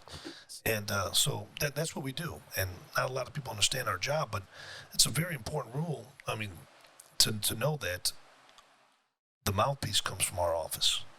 Good, bad, or indifferent. And we try to be as transparent as we possibly can. Obviously, because that's what we owe to our citizens. We owe transparency. Yeah. We did good, we did bad. And so that's what we do. That's what we do. We try to be the mouthpiece for those officers that cannot be the mouthpiece. Okay, so one of the things that I like is the fact that you're at the officer rank. That's one of the things I love about PIOs that I've seen across the board for the most part. I have seen other higher ranking PIOs at other departments and stuff like that. But I like the fact that where we're at, it's an officer rank. So one of the things that I was wondering as an officer, and this is maybe a question on behalf of all cops that work around, are you able to interject before you give something to the chief? Like, hey, chief, here's the information we're given. Here's how we see it as at the officer level, the bottom level. You know, we're the face of the police department, but we're also, you know, the peons. So I would love to know the fact that you as an officer could at least shed like, hey, this is how I think of this as a cop. Here's the information though, you know, chief. Absolutely. And we have that relationship. We know we report directly. We have a sergeant, a lieutenant. We report directly to the chief. And he does take our input. And there's been multiple times where he says, well, I never thought about it that way. I guess we need to change our messaging. That's beautiful. And we have that luxury. Fuck yeah. That's important. Because, you know, like if a lieutenant's out there, and this is a example I've seen personally, I think it was out of Baltimore. No shade on Baltimore, but it was either a lieutenant or a captain. I had signed up, and this is a funny story, signed up for an FBI social media course. Now, what I thought it was they're going to teach us how to use social media to investigate, like how it was an important piece of the puzzle when it comes to investigating crimes. It was a PIO class. So here I am. I had signed up. You know, it costs money for these FBI courses, so you got to get approved and all that stuff. I get approved. I'm one of 2 people in the department to get approved for this class. No intentions of ever doing what you do. I thought it was to figure out how to use social media and investigate through social media. And I show up, and it's this Baltimore captain teaching us how to be a PIO. Female? No, it was a male. He actually... He's the one who got hit in the head during the protest? Yes. Wojcicki? Or... Yes, super nice guy, badass. He's an awesome dude. And so I go through his course, and day one, I'm like, what the fuck did I sign up for? Like, and so I talked to him. I'm like, dude, what the hell is this? And I tell him what I thought it was going to be. He goes, you are so far off. I was like, well, here's the announcement for the class. I read it to him. He goes, oh yeah, I guess that's pretty vague. They didn't really do you any help. So I signed up for the wrong class, but I'm not a quitter. So I was like, fuck it, I'll do it. And I end up sitting there, and by the end, you're talking in front of a camera, and you're actually being a PIO. And he's like, dude, you got a natural talent for this. You're good. You're fine. He's like, I'm glad you actually signed up for this class. And no, I don't want to be a PIO. But so I do that, and I end up seeing some of his videos, and I'm sitting there thinking, I'm like, how disconnected are you as a captain from your patrol? And I'm pretty forefront, you know. I was like, I asked him that question. He's like, you're right. He's like, I made that argument myself. It shouldn't be me.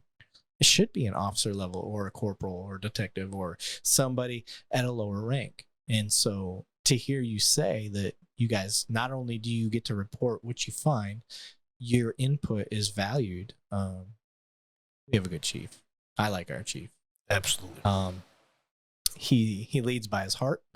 I don't care who hears me and thinks I'm trying to suck his ass. Kiss his ass. Not suck his ass. God, that sounded bad. I'm not going to edit that out. I don't give a shit. Kiss his ass. That was a bad slip. Why'd you let me say that, Jimmy? I saw it coming. I didn't want to interfere. So, anyway, I don't want to kiss his ass, but he leads by his heart. I don't have to agree with every answer, but I like the fact that I know deep down he's making the best decision from his heart. And that's all I ask. Absolutely. That's all I ever ask of a leader. So, with that said, I'm very happy that you told me that your input's valued and used. Absolutely, it is.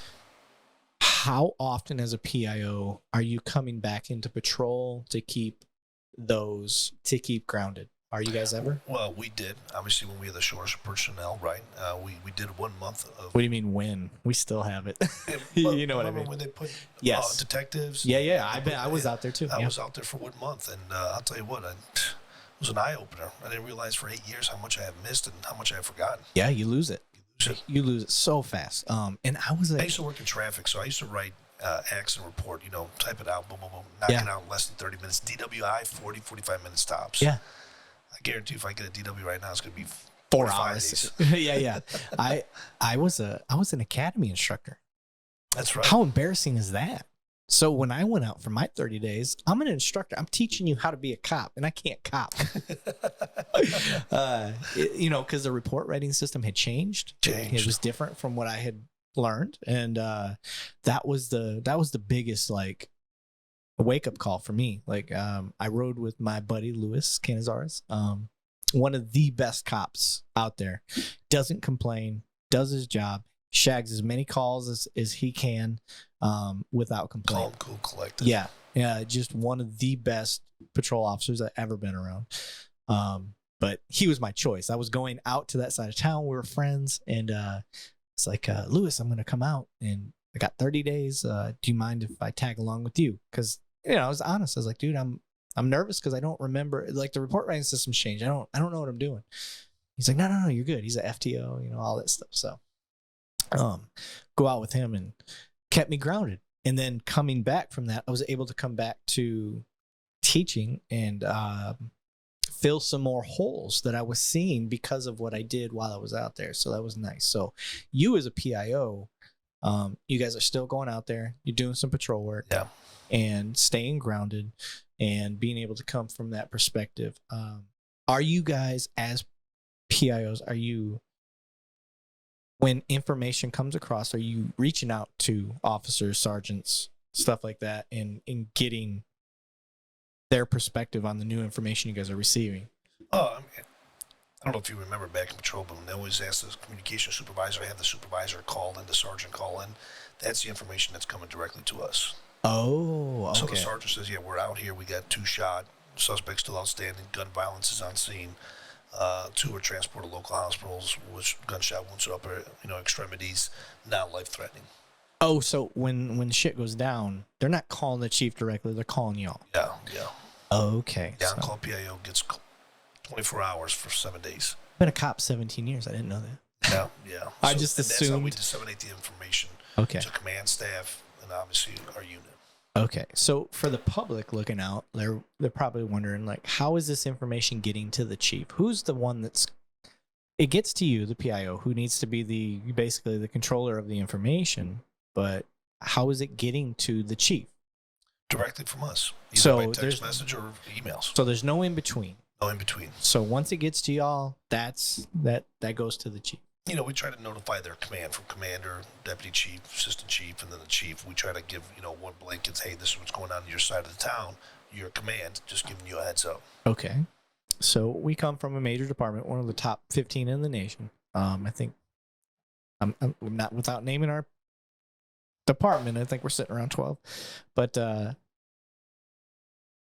with that, in the public looking at, we don't have enough officers. We never have enough officers. Like, we are grossly behind when it comes to the amount of officers we actually need for the population that we have.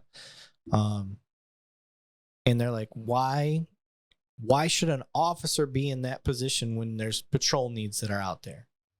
How do you justify that? Justify the position rather than me taking you and saying, like, let a deputy chief, let a captain do that. Why does it need to be an officer that he could be out in patrol? So you're talking about why does an officer have to be out there instead of a deputy chief or someone? Yes. Well, obviously you got to understand, the higher the food chain you go, the more responsibility, the broader your responsibilities are, and the more administrative you become. I think once you hit the position of a lieutenant, you're pretty much an administrator at that point, going on from captain, commander, 1-star, 2-star, 3-star. We brunt of the work comes from officers. Yeah. The backbone of any department is patrol. So anytime patrol officers are out there doing their job, it's because those are the officers that are digging the ditches and have the shovel in hand. They're not the ones sitting down behind a desk looking at a case afterthought. They're the ones out there that's real live time happening situation. So, for any department, it should be patrol's the backbone. And, These officers are doing a hell of a job every single day, and we get to hear the stories of what they're doing, and especially with the violent crime initiative. And man, they're just going out there kicking ass. Yeah. They really are. They really are, and they're producing. They're producing, and you know, our murder rate is down right now compared to last year, which is phenomenal. And we had the highest murder rate in like 30 or 40 years last year. So we're doing, you know, one murder is terrible, but you know, obviously the number one goal is to reduce violent crimes. And I think our officers are out there doing a hell of a job of getting the bad people off the streets. I think just the fact that we're able to have a public information officer, it's going to transpire into better communication up and down channel, just like you said, because when you become an administrator, you lose touch. And it's not a bad thing. I don't necessarily need you to stay in touch at the administrator level, although it does help. We do know some administrators that are grounded and are out there still. You know, I know a captain that could still go out and shag calls. Like, that's amazing to me. Like, still shag calls, still book people in the jail. That's respectful. They're respectable. But that's very rare. And I get it. Like you said, the responsibilities, and I'm just trying to, I didn't mean to put you on the spot. But, No. But what I'm trying to do is give the public an idea. Like, it's no different than if you work in a garage, you know, and you're a muffler man or whatever it is. You got your guys that are stripping the mufflers off, putting the new mufflers on, doing that. Like, life is good. Like, that's your grind. But at the same time, you got a guy working in the back office that's taking care of all the invoices and all the shipping, and somebody that comes in that's not happy with the work and dealing with that headache. Like, what would you rather have? You know, there's certain people that would just they don't want to think. They just want to jump in. Let me do what I know how to do. Yeah. And then there's other guys that are like, all right, I want to try to make the business better. I want to do this. I want to and accept those extra responsibilities. So, police work's no different. Yeah. And being a PIO it's interesting to me. It's a weird way to call yourself a cop, but it's needed. It really is needed. I mean, it's a position that, like I stated, you're the mouthpiece for 1743 people. Yeah. So I mean, you're the mouthpiece of just the at where you're working. We're not even talking New York, which is 35,000 motherfuckers. Yes. Yeah. We're just talking to the department where we're at. So, yeah. It's very important to get that messaging out and get out in front of it. You know, I always call it like this: you could build the ant pile, right? And it just takes a little trickle of water to come and ruin that ant pile that took months and years. And that's the same thing for us. Yeah. When we go in the community, we invest in our community. We have gained their trust. All of a sudden, one incident occurs, and that trust is gone. Yeah. And then now you got to start back from ground zero. One of the things I like with our PIO situation is I can directly send you guys a good case, and assuming and you guys have your parameters for that, and it typically is: did it lead to an arrest, or did it lead to saving somebody's life, or did it lead to, you know, there's got to be some results. But what I like about it is I can have an officer that, you know, I saw an officer do something badass. I can send you the case, and you guys will report on it. Absolutely. You'll say something about Absolutely we will. And because let me tell you something. If we go out there and screw up, the media's going to cover it for us at no cost. Right. You're not paying a penny for advertising, right? So that's what the purpose of our job is in our office, is to highlight the good work that these officers, detectives, sergeants, and so on, the whole department, to display and showcase your department in a different spotlight. Yeah. So that's the whole purpose. And I understand what you're saying about staging pictures, this and that. We try to be as organic as we possibly can. Yes. Obviously, when you're at an event and there's multiple people taking a picture, obviously that's a stage picture because everybody's there. But it shows the community that we're actually at that event. Yeah. And I don't want to come across like I think that that's wrong. What I meant and what I mean by it is it's such a small facet of all the things we need to show. It's needed. It's appreciated. I want to keep the fans we already have happy. So that's kind of what I get with that. for me, my goal is to win the ones that are like, fuck the police. My goal is to win them over. Our social media presence is top 5 in the nation. Yeah. We got a huge following. Don't get And- me wrong. And I'm not trying, I'm definitely not knocking it. I'm not, Sure, I get where you're coming from, and, Yeah. I didn't take it that way. Please, hope you understand that. I Yeah, didn't take it that way, yeah. but there's a lot of work that goes behind the scene. Yeah. There's a lot of work that goes behind the scene, and I've learned. yeah, I've learned. I'm like, Jesus Christ. Like, if you've seen how far I've come in the learning process on this, it all started with an iPhone and left and right audio.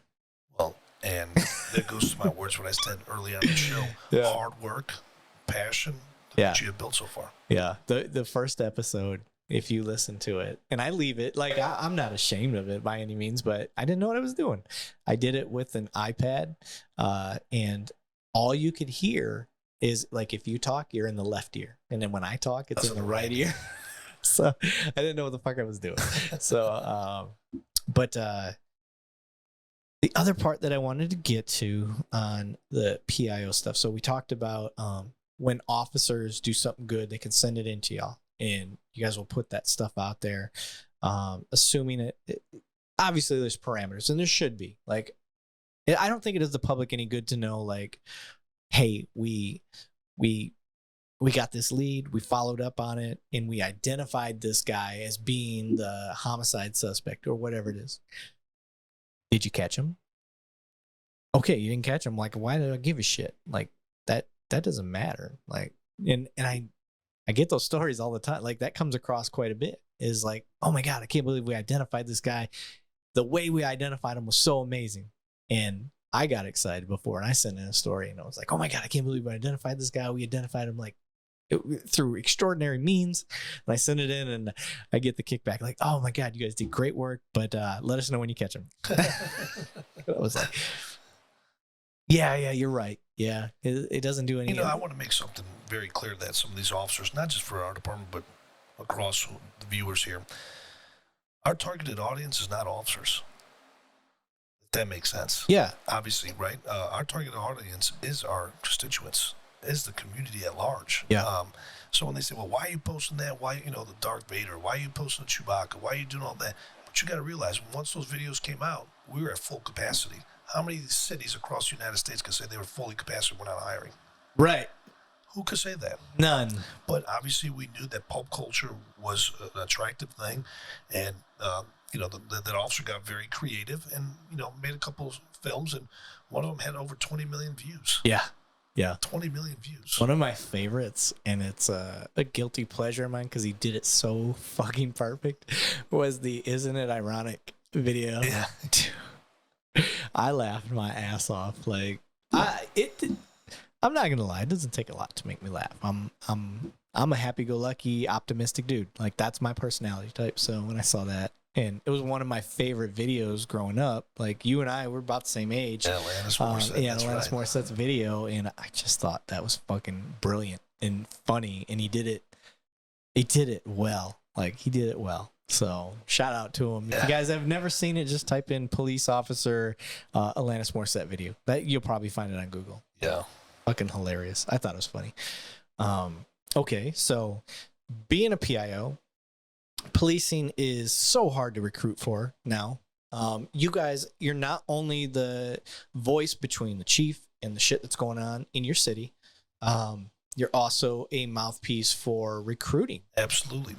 And right now, we got multiple classes going on, and we did some efforts of pushing out social media posts about Leo transfers to officers that are already certified from their respective department to come and be a Fort Worth cop. I was one of those. You were one of those. Yeah, I was one of those. Yeah. So the Leo class.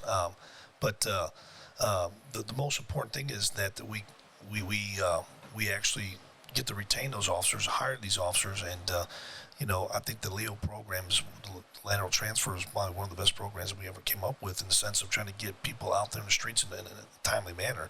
They get hired on. 8 weeks later, they go through the process, taser, defensive tactics, to learn the Fort Worth way, and then next thing you know, 8 weeks out, they're already out there. I got you. You need to quit saying that.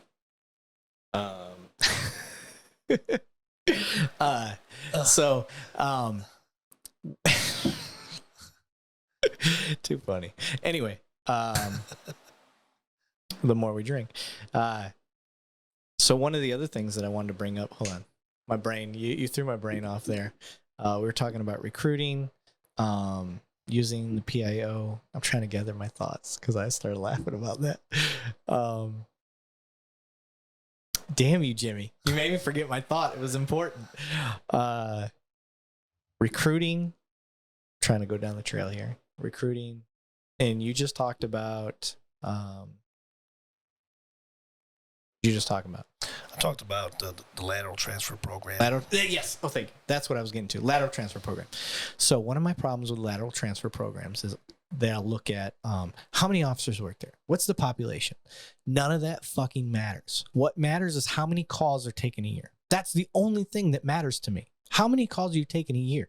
If you're taking 100,000 calls in a year versus, a place like where we're at, where we're taking 1 million, give or take.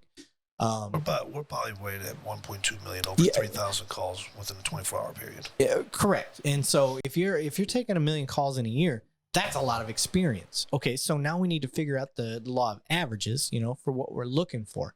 You can be a department of 1,000 cops. If you're only taking 200,000 calls a year, you're not doing enough for me. You don't have the experience level I'm looking for. Amount of calls is the only way to look, in my opinion, because that's experience.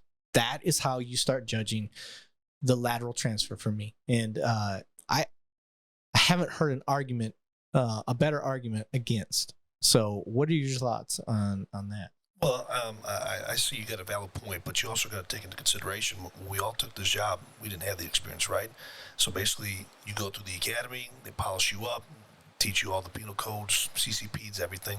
Next thing you know, you take a written exam, 250 questions, you're out in field training, and then next thing you know, you're in ghost phase. Now they're seeing if you're capable of doing the job solely on yourself, and then you get released, and then you got 1 year probation. The most important thing is getting these individuals hired and retaining them. I get that, but I don't want to get another department shithead.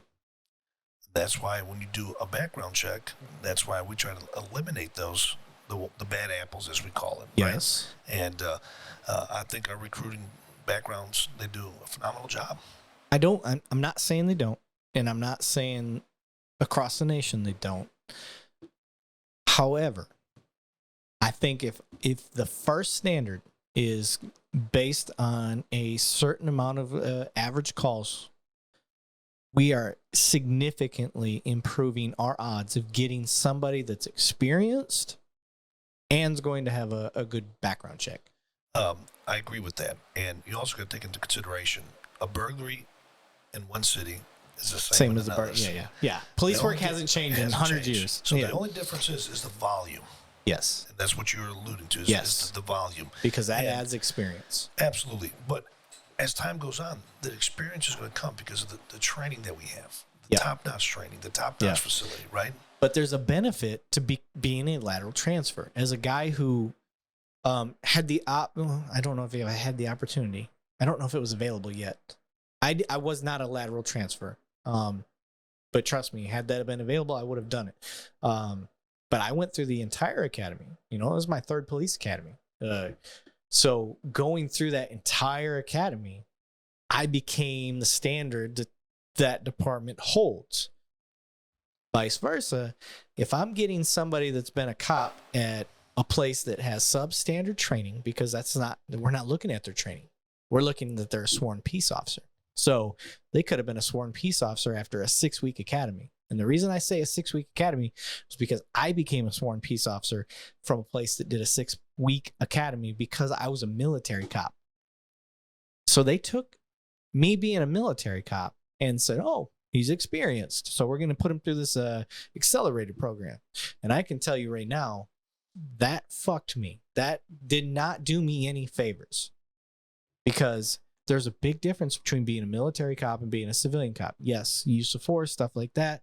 All that type of training is great, but there's a big difference when it comes to real world experience. So me going there, I was set up for failure. I didn't fail. I got lucky. And the place that I went to, wasn't nearly as busy where I'm working now. And that could have been, I could have been a lateral transfer. Could you imagine that? Me being a lateral transfer and then I only go through an 8-week course at a place that has 1.2 million calls a year. Like, that's insane to me. And that is not something that's factored in. We're not looking into the type of training that they got. We're looking at, their population, the amount of people they had in the department. So for me, the only way, if you can give me a better argument, the only way to get a solid recruit with lateral transfer, because to me, that's a privilege. Being a lateral transfer is a privilege. If you can show me a department that has 500,000 calls a year, that's a good start, because I know they're going to be exposed to a lot of calls and experience versus somebody like me. All it would have been was a 1-year difference. After my first year where we're at, lateral transfers were allowed.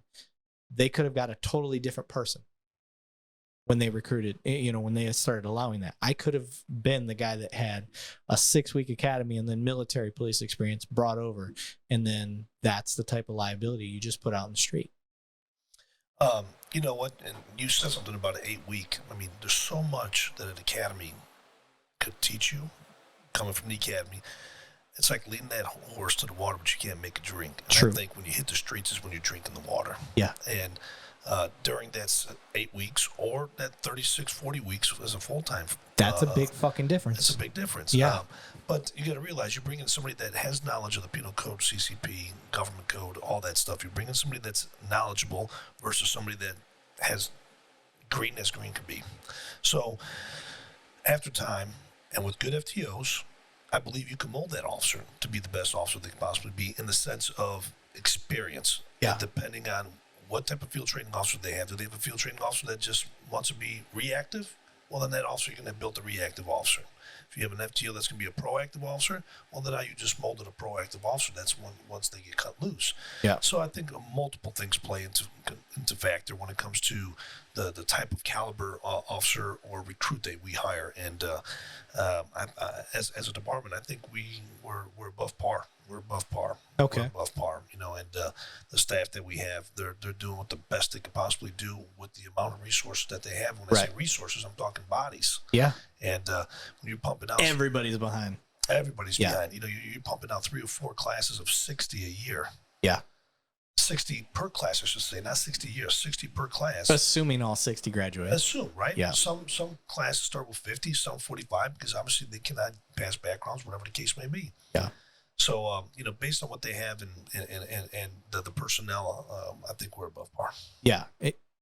I'm generalizing. I'm not trying to stick on just, where we're at, but In general. In general. And I think across the board, even private, TCC, Police Academy, I know they're hurting for people. Luckily, they have adjunct officers that can come and teach. Yeah. But if they were to have their own full-time, I mean, that's they'll have, for instance, Grand Prairie come and teach the transportation code. They'll have, Grapevine come and teach a CCP. So they have that relationship with other departments that they can actually call on to teach. Well, by us, it's all in-house. Yeah. So let me pose the question to you this way. It's your department, and I pose to you the same question. You can get lateral transfers based on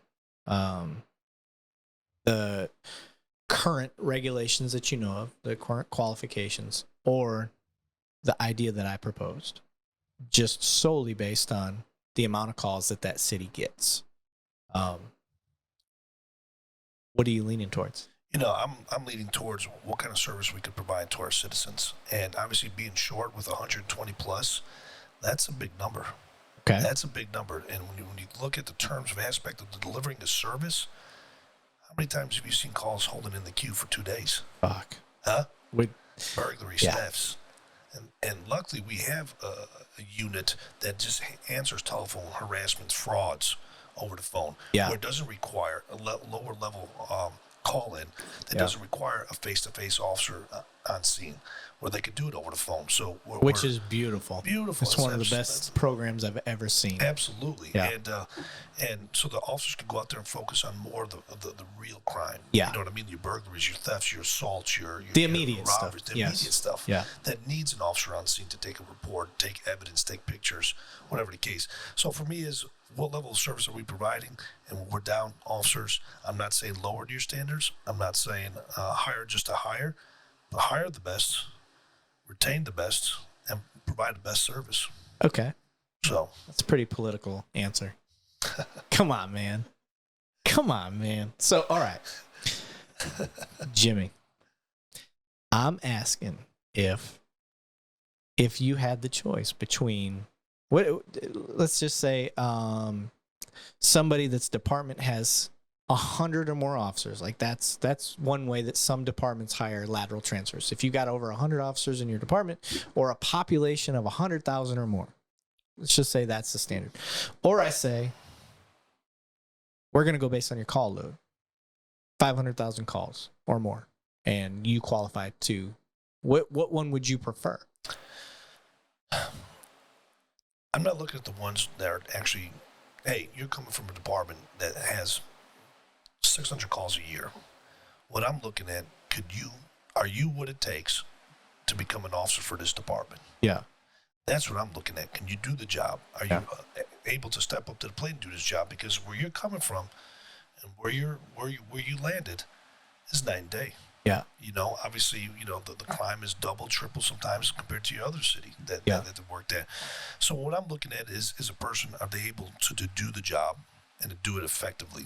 That's the number one thing that I think that's hard to do just in an interview. That's hard to pick. It is, but obviously that's why when you have your background investigations, you check, you go to the department, you start asking accommodations. Hey, he's got this accommodations. Hey, he's got this internal affair record. He's done this, he's done that.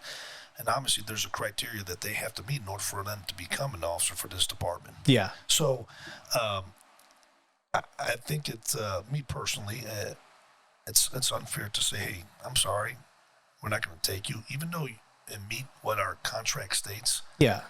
But I don't think your department had the call volume like ours, so I don't think you should be an officer here. Yeah. So I don't think that's fair, because if the rules are, if you're a department of 30 more officers, you're allowed, or a citizen or a population of 30,000 or more, it's hard to compare apples to oranges in that aspect. And when it comes to hiring, I think I'm going to try to hire the best we can possibly hire. Yeah. And the ones that are going to be staying here. Yeah. The ones that are effectively going to do a service to us. My biggest worry when it comes to hiring lateral transfers is another department trying to dump off their shithead, and they're not going to divulge anything because they don't want the problem anymore. Hey, he wants to go over there? Go ahead and go over there. That's a worry.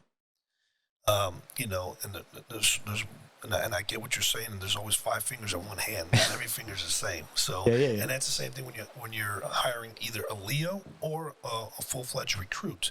Yep. How many times have I had, you know, our first day, I looked at this one individual, I said, man, this guy's squared away. Yeah. Big, muscular, fit, trim, ready to rock and roll. As soon as we get lined up by the flagpoles, start screaming, we get into the locker rooms, we got to change, we got to do our He quit? PT. He quit. Yeah. So what the hell's wrong with this guy? Yeah. You know what I mean? Yeah. So there's, once again, that visual that I said, man, this guy's going to be pretty damn good. This guy's going to be solid. He's the first son of a bitch to leave. Yeah, you're never going to be 100%. Not going to be 100%. No. So that's why I say you got to weed out the ones that are mentally, because we need this job, you need to be mentally stable in the sense of, are you up for that school shooting? Are you up for that active shooter at a factory? Are you up for that shooting at a concert? Yeah. Are you mentally prepared for that? Yeah. Not everybody is mentally prepared. No. And that's why when I say to protect your fellow partner, protect your city, protect yourself so you go home at the end of the day so Brotherhood doesn't come and pay a visit at your funeral. I've always been nervous about how I would respond to a shooting, like gunfire. Like an active shooter? Yeah, not an active shooter necessarily, but just gunfire in general. And I finally, it took me being a bike officer to finally be a part of being shot at. And you know, you train Yeah, I at that time I had probably been a cop 11, 12 years.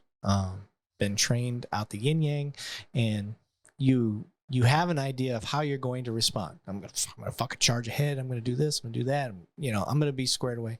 And then I finally face gunfire. Now, to be fair, it wasn't directed at me. It was just in a crowd, and it did come towards my direction, but I responded how I hope I would respond. That was a reinforcement to me. But for anybody out there listening, about like, we do our best to try to get those that are mentally ready to do this position. It doesn't matter the amount of training you have until shit hits the fan and you actually face the fire. No one ever really knows. No one ever really knows. You will never know. And Absolutely. And I got that twice on bikes. So weird. And when I say bikes, guys, I'm talking a bicycle. As much as we make fun of that, I was a bicycle cop for 2 years, and in the 2 years I had 2 shootings I dealt with. Three shootings I dealt with. But anyway, and 2 of those I was game. I was all about the business, and it's not a brag. It's not anything like that. But I had always wondered in my own heart, like, how are you going to respond, Levine? You've trained for this. You're military. You did that. I never deployed. Signed up during a time of war. Never got to go. I was Air Force. Go figure. I was a cop in the Air Force. And it just didn't happen. Wasn't in the cards for me.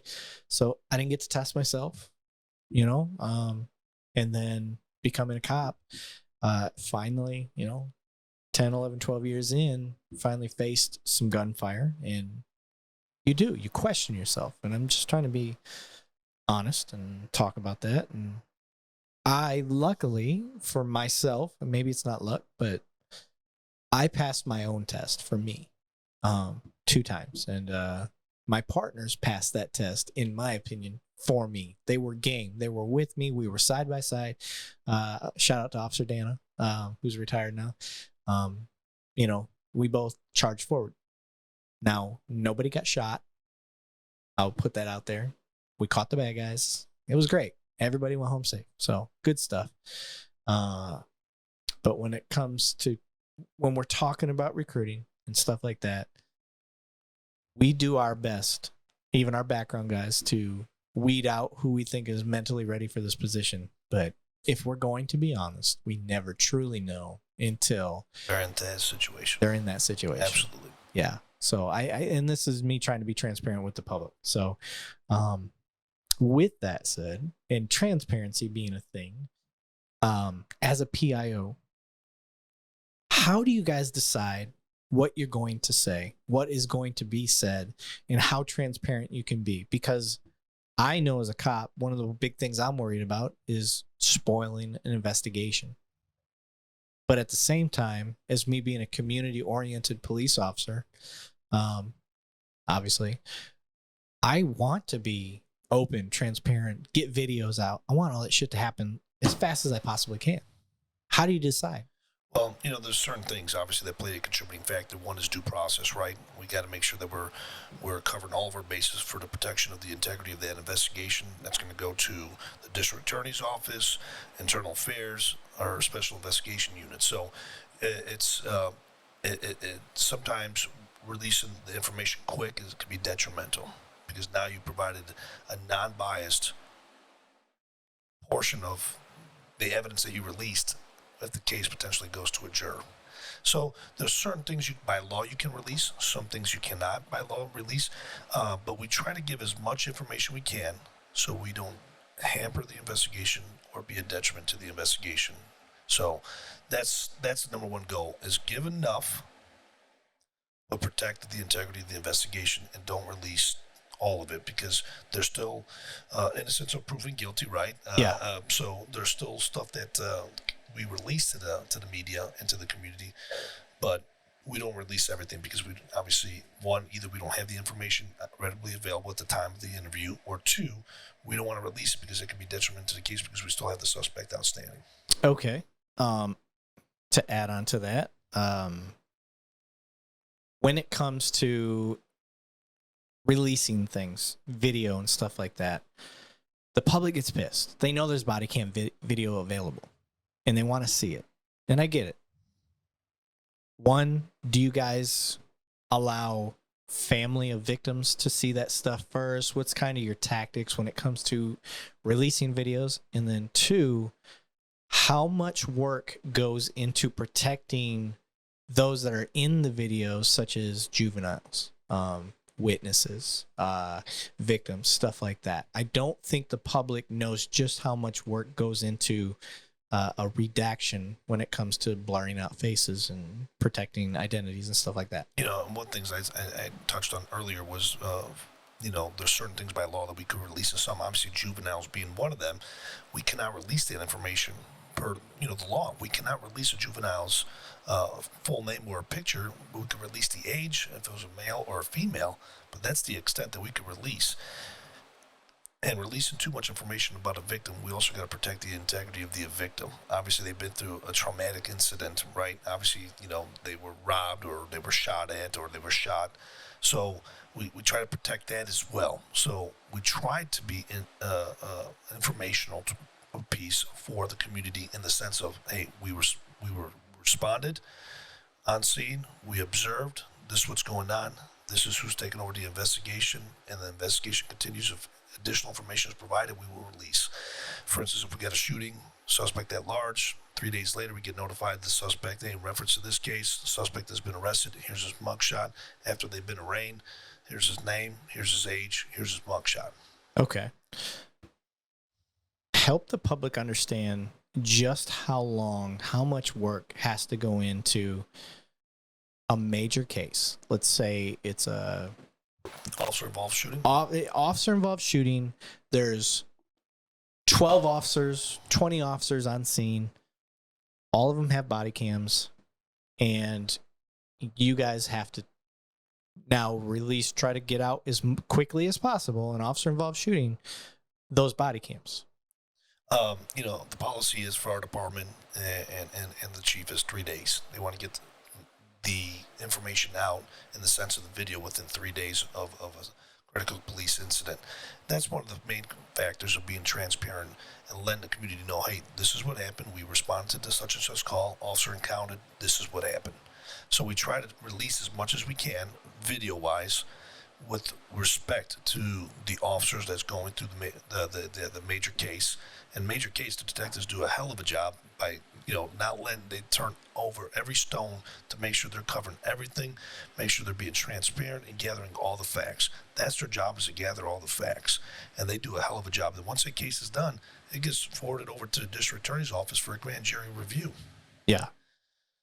Then it goes to the administrative side. So now you just dealt with this. You gave your account, your story, what happened, what transpired out there on the scene. Now you got to go into internal affairs. Now I'm just going to say, hey, there might be a violation here. So now you got to answer for the violation that you committed, or if there is no violation.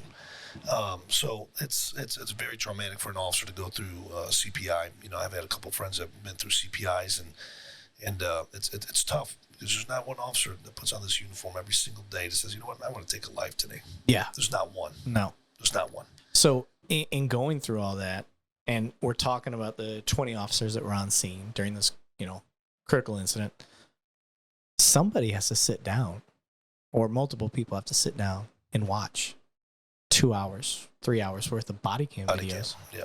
And start blurring out faces and pulling out, muting, you know, personal information and stuff like that. And we're talking 3 days. 3 days. So 20 officers times 3. You got to go through 3 a lot hours. of video, different angles, what you saw over here, what they saw over there, because, you know, it's one-dimensional. Yeah. Videos are only one-dimensional. And it just captures, but something that happens to your right where your camera's not catching, and all of a sudden it diverts the attention of the officer to look that way. Yeah. Well, why'd you turn over? Well, I heard noise, I heard screaming coming over there, so I went to the back. Yeah. You understand? Or it just caught something on my peripheral. Something moved. Yeah. So. Yeah. And so I think it's important, and PIOs have an interesting perspective on that as far as you are the face of the transparency. So I want people to understand, like, you're not withholding shit. It takes time. Takes time. You know, and if you're giving yourself a 3-day window, and we're talking 20 body cams And then we haven't even added in the fleet pictures. When I say fleet, what I mean is the cameras that are in a patrol car.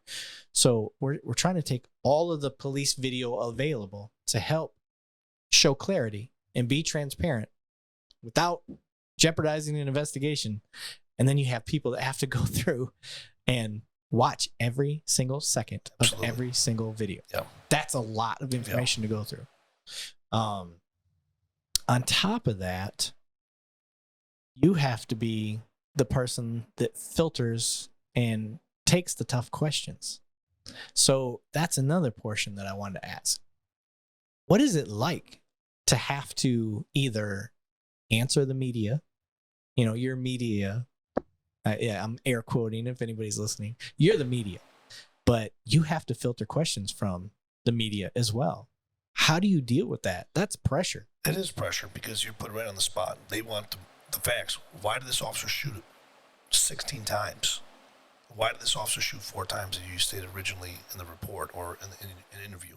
So the most important thing is release the amount of information. You got to realize we control the narrative.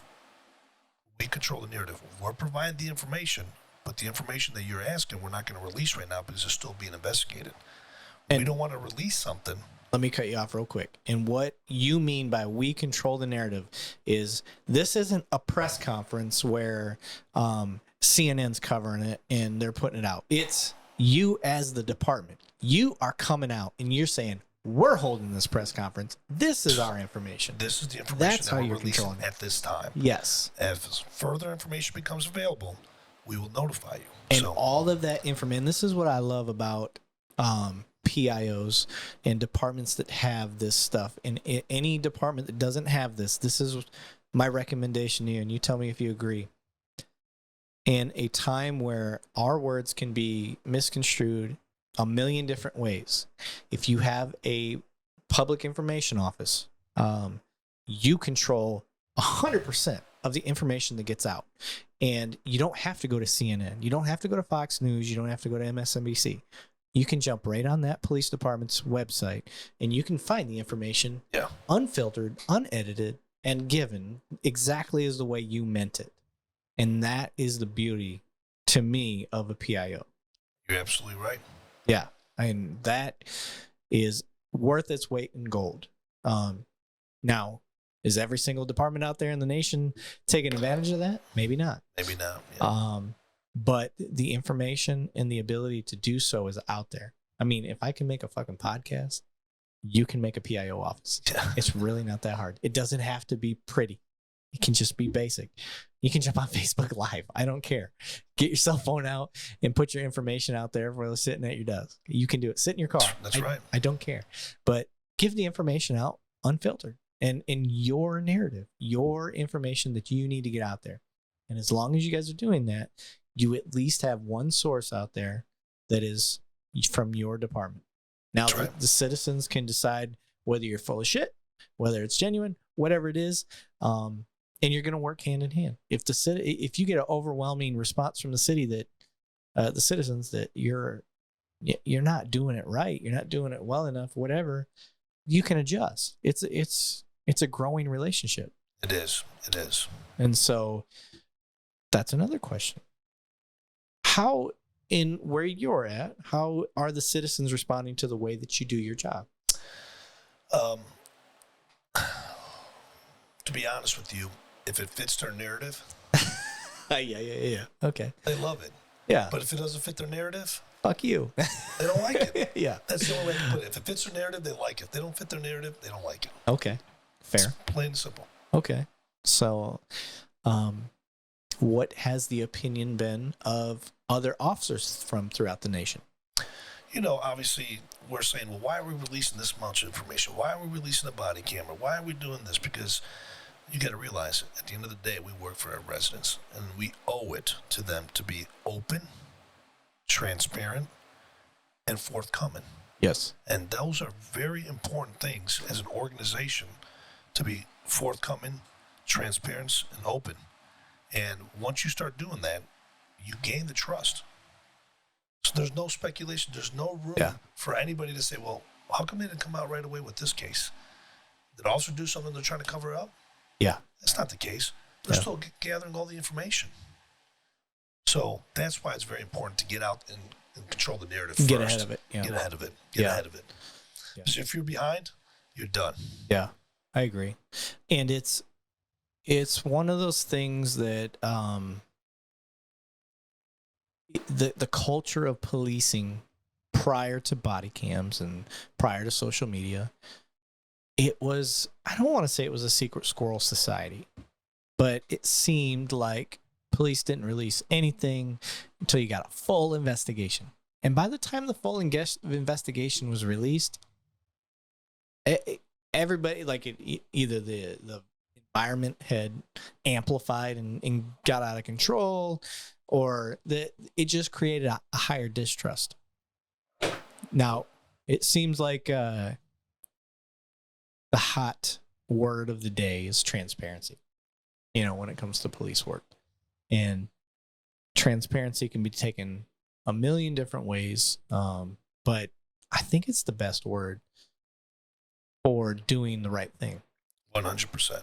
I really do. And we've seen it. I've been through some high-profile cases in that office, and one particular one, we didn't get out in front, and we got destroyed for months and months and months to the point where we couldn't take any more phone calls. I mean, the system was bogged down. So we didn't get out in front. And once we noticed that we get out in front of this and be open and be transparent, good, bad, or indifferent, it's a different outcome. So let me ask you this. Why didn't they get out in front? Let's just, what was the failures of that particular incident that can help other departments avoid it? One thing is that too many hands were involved. One was saying yes, one was saying no, one was saying maybe, one was saying don't go, one saying go there, let's do this, let's do that. At the end of the day, the chief of police is ultimately responsible for every incident, for every officer's actions. Correct. And when information wasn't being relayed properly, and certain individuals within the structure of the organization didn't want to release the information for whatever reason, we saw the repercussions. No shit. We saw the repercussions. Okay. So you learned from it, though. Absolutely. And adjusted, adapted. As painful as it is to see an officer make a mistake out there, you got to release it. Yeah. Because that officer knew better, should have known better, and is better. But allow the emotions to get involved. Anytime emotions get involved, that's when things go south. Yeah. On both sides. Both sides. Yeah. Yeah, both sides. Yeah. If they're rational, no issues, right? We get the situation solved, under control, and we move on. But but you're right, both sides. Both sides have to be rational and be level-headed. I think one of our biggest issues in police work, and I don't think it's near as bad as it was in the past, especially because of the level of transparency that's come out since body cameras, is officers' ability to admit we fucked up. And that comes at the bottom level. The officers that continue to get in trouble to this day are the ones that can't admit that they screwed up. However, the ones that are able to keep their jobs, learn from their mistakes, get the forgiveness of the community as a whole, you may never get it from families affected and stuff like that, but is just ownership of screwing up, or ownership of doing something amazing. It works both ways. Both ways, yeah. And again, goes to community support. Where we come from, we have high community support, and I'm not just going to say high. I want to say the highest. I really don't know any other place that has higher support. And I've made the argument where we're at that we should be the pillar of research. I think every college that is out there that does any sort of criminal justice research, when it comes to community policing, when it comes to hierarchy, when it comes to internal police functions, whatever it is, we need to be the ones that you're doing studies on. I agree. And you need to put work out about us. I agree. Because I am so fucking proud of the work that we do and how we do things. I don't know anybody that does it better. Especially the neighborhood police officers. I mean, oh my God, phenomenal job. Yeah. They're fostering relationships and building bridges. And they could do better. Yeah. And that's the thing. We do an amazing job. And if I'm going to be honest and critical about always improving, I could show you ways that I think we could do better. It doesn't mean that they're not doing amazing work. You know, you could be shitting golden eggs. Doesn't mean I couldn't have you shitting too. Yeah. So that's better. And in the way that where we're at, like, absolutely, we do amazing, and it could be improved, which is that's great. Always improve. Always look to strive. But I think studies need to be done, and work needs to be put out. And I don't know how I even got onto that topic, but you as a PIO, maybe shit. I don't know. Drop some feelers out there. See what we can do. And I think we actually do. I think we're actually our chief in particular. I think he's actually, that's where his mindset is at. I just think he's got a lot going on right now, and so that may not be the forefront of where he's at. So sure. Okay, so we're not quite at 2.5 hours, and there's no time limit. So I'm going to keep going down this rabbit hole. We've talked about what your duties are like, how you show up for the day. You're on call 24/7, correct? Negative. No. We have a rotation amongst the PIOs. What I mean is PIOs are 24/7. Absolutely. Yes. It's 365 operation. Okay. So you guys can get called out at any point. And a critical incident happens. Let's just go with the one that everybody wants to know about. Officer involved shooting. Walk me through the process in your shoes. We get the initial notification from communication saying, hey, we have a critical police incident at such and such location. We got one person deceased. So I make the notification to all the command staff saying, hey, we were working a CPI at such and such location. I'm en route. Once I get there, I'll establish the actual location for the media staging area. So if you're sending sending out a text to these guys, they're fucking checking it. Yeah. They know. Okay, this came from Pollozani. I got to look at it. Well, that's just Pollozani, but a PIO. You know what I mean? Yeah. Yeah. That's what I meant. So I get on scene. I establish location where it's best for the media to get some B-roll and also away from the investigation. To get some what? Some B-roll, the video. Is that like the lingo? Well, yeah. I mean, just getting video with no audio. So as they're getting video, then that's when the reporter's talking and they're just showing the B-roll. Maybe I need to learn that. I'm not podcasting here. I don't know that fucking language. So I get on scene to determine that, and I immediately go and talk to the sergeant that's on scene with major case with my sergeant. And if we have the capability of looking at the video on scene, we can look at the video on scene. If not, we'll get the gist of what we have and what we're going to release at this time because it's still ongoing, and then that's when we'll go in from the camera and give the information to the Who are you getting this information from? Major case sergeant on scene. Because at this point, obviously they're not talking to the officer, waiting for the attorney to arrive on scene, and then they get transported down to the where they get interviewed, major case office. So I'm really practicing on not saying so. I say it every time I try to transition. And I've caught I edit myself so much that in the last episode I edited, I'm trying to stop myself from saying it. So I'm calling myself out right now for saying so. Anyway, you get there and you get all this information from major case. What is the process for, because the public's going to want to know, are they interviewing an officer right away? Does he have the right to an attorney first? How does that work when an officer's involved in a shooting? And I know this isn't your field necessarily, but you're involved in this process. So I want the public to understand that officer has rights as well, just like any other person. But where you're at, how can you explain to the public what to expect during this type of event? Obviously, when you're responding to a very traumatic event for the officer that was actually involved and for the support units that responded to the call with this officer that was just involved in a critical police incident. So the main thing is right away, get on the horn with peer support.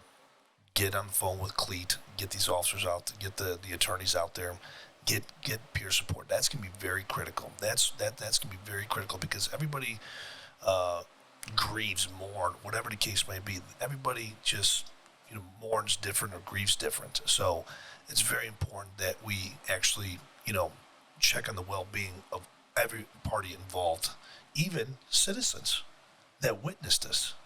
That's very important to reach out to them too, make sure that they're okay mentally. So, once we establish that, officer gets, taken to the location where they get interviewed and every other officer's involved. And, they give their side of the story, and then a major case will continue their investigation. Okay. So if I'm a citizen listening to what you just said, an officer is involved in a shooting, and now you're going to get peer support for him. You're going to get the attorneys available for them. Why are we not doing that for Joe Blow citizen that gets involved in a shooting? That's what's going to be asked. Well, sure. I mean, obviously, an officer with the situation that they're arriving, the citizen, once that happens, they can have an attorney go to the jail. Yep. Right? Yeah. So if not even just the jail. Yeah. If John Smith gets arrested for a shooting and he kills somebody, well, they'll get their rights read to them, right? And obviously, if they want their attorney present, they can have their attorney present, or they could, waive their Miranda rights and say, you know what, I'm not going to say anything. Yeah. So we do give them that opportunity. Okay. So there I go again. What if the situation is like a claimed self-defense? So, there's a guy, and I say this because I've seen the case. Somebody stealing my catalytic converter in the middle of the night. I came out, I challenged him. He started reaching his waistband, I shot him. Okay. And that's the story they give to us. I want to instill some sort of level of confidence in the citizens that we take that stuff seriously. We take that into consideration. We do believe in the Second Amendment. We do believe in protecting your castle. We do believe in the rights to your property at night, stuff like that. Yeah, absolutely. I mean, we responded to calls like that many of times. And, once we get cooperating from the actual person that pulled the trigger, once we gather all the facts and get the case completed, we turn it over to the district attorney for transparency purposes to see if there's going to be criminal charges filed against the actual person that pulled the trigger. So everything goes to the grand jury in those cases. And if the grand jury comes back no bill, well, guess what? We did our part. Grand jury did their part. Right. It's a very unfortunate situation. So what you're telling me is based on the information that we're given by the information provided by possible suspect / victim, witnesses, yeah, video surveillance, all that. You may protect yourself in self-defense and never go to jail. Absolutely. And that's beautiful. Absolutely, it is. And I want the public to understand that, like, just because you shoot somebody doesn't necessarily mean you're going to go to jail. And I totally believe in getting an attorney and doing all that stuff. But there is a chance with the information you provide that you will never see a jail cell. You'll never see anything. You'll never be indicted. You'll never be anything. And I agree 100% with what you're saying. But as a suggestion, always get an attorney. Get an attorney. Yes, I'm with you. I was going to get to that. I started realizing how it was coming across. I was like, you know what? I'm kind of sounding like I'm saying just talk to police. Yeah. No, fuck that. Always have an attorney. If we're getting involved, get an attorney. Yeah. And I as an officer, I know this. Like, no, I'm going to have an attorney first because I'm ignorant in the law. And people expect police to, like, well, you enforce the law. How are you ignorant in it? Because I can't memorize it all. When you arrest somebody, one of the things that surprises people is I tell them, I'm like, I know you did something wrong. I know you violated a law. I just don't know specifically the elements of the exact law you violated. So I'm going to put you in cuffs, put you in the back of the car. I'm going to say you're under arrest. And then when it comes time for the booking, I'm going to look up the specific law that I know you violated. And that is a major wake-up call for people. They think that we have the law books memorized. Well, think about this. There's 465 pages in the general order, right? In the general order. General order. Yeah, but that's not even a law, folks. That's not even a law. That's not even penal code, CCP, family code, juvenile code, right? That's none of that. Yeah. So, getting back to what we were discussing earlier, you do all those books, all those pages, you got to memorize in a split-second decision. Yeah. Just like that. Nope. And so, Eric, thank you so much for having us. It's been an honor to be here. Yes, sir. To express what our organization does and a little bit about our responsibilities as a PIO.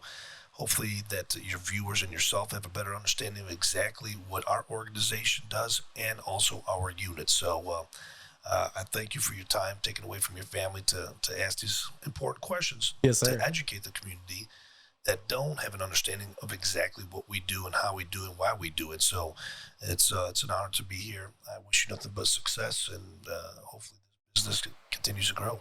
Okay, so before you go, how can people find the Brotherhood for the Fallen, and how can they become part of the organization if they so choose? Sure. Go to our webpage at www.brotherhoodftx.org. Go to the tab where it says donate, click on that, or become a member. There's 2 buttons on there. You go on there, you can either become an associate member, or you could just be a donor and just donate, $25 every month or whatever the case may be. People say, wow, we get $100 today. I say, yeah, that's $100 you didn't have when you woke up, right? So that's $100 that's going to go to the family. Yeah.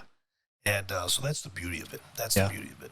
Awesome. I appreciate it, Eric. Thank you so much, brother. Thank you for everything. Thank you for what you're doing here, too. So I wish you nothing but success. Appreciate it, brother. All right, man. It's been a good episode. Yes, sir. Take it easy. Yes, sir.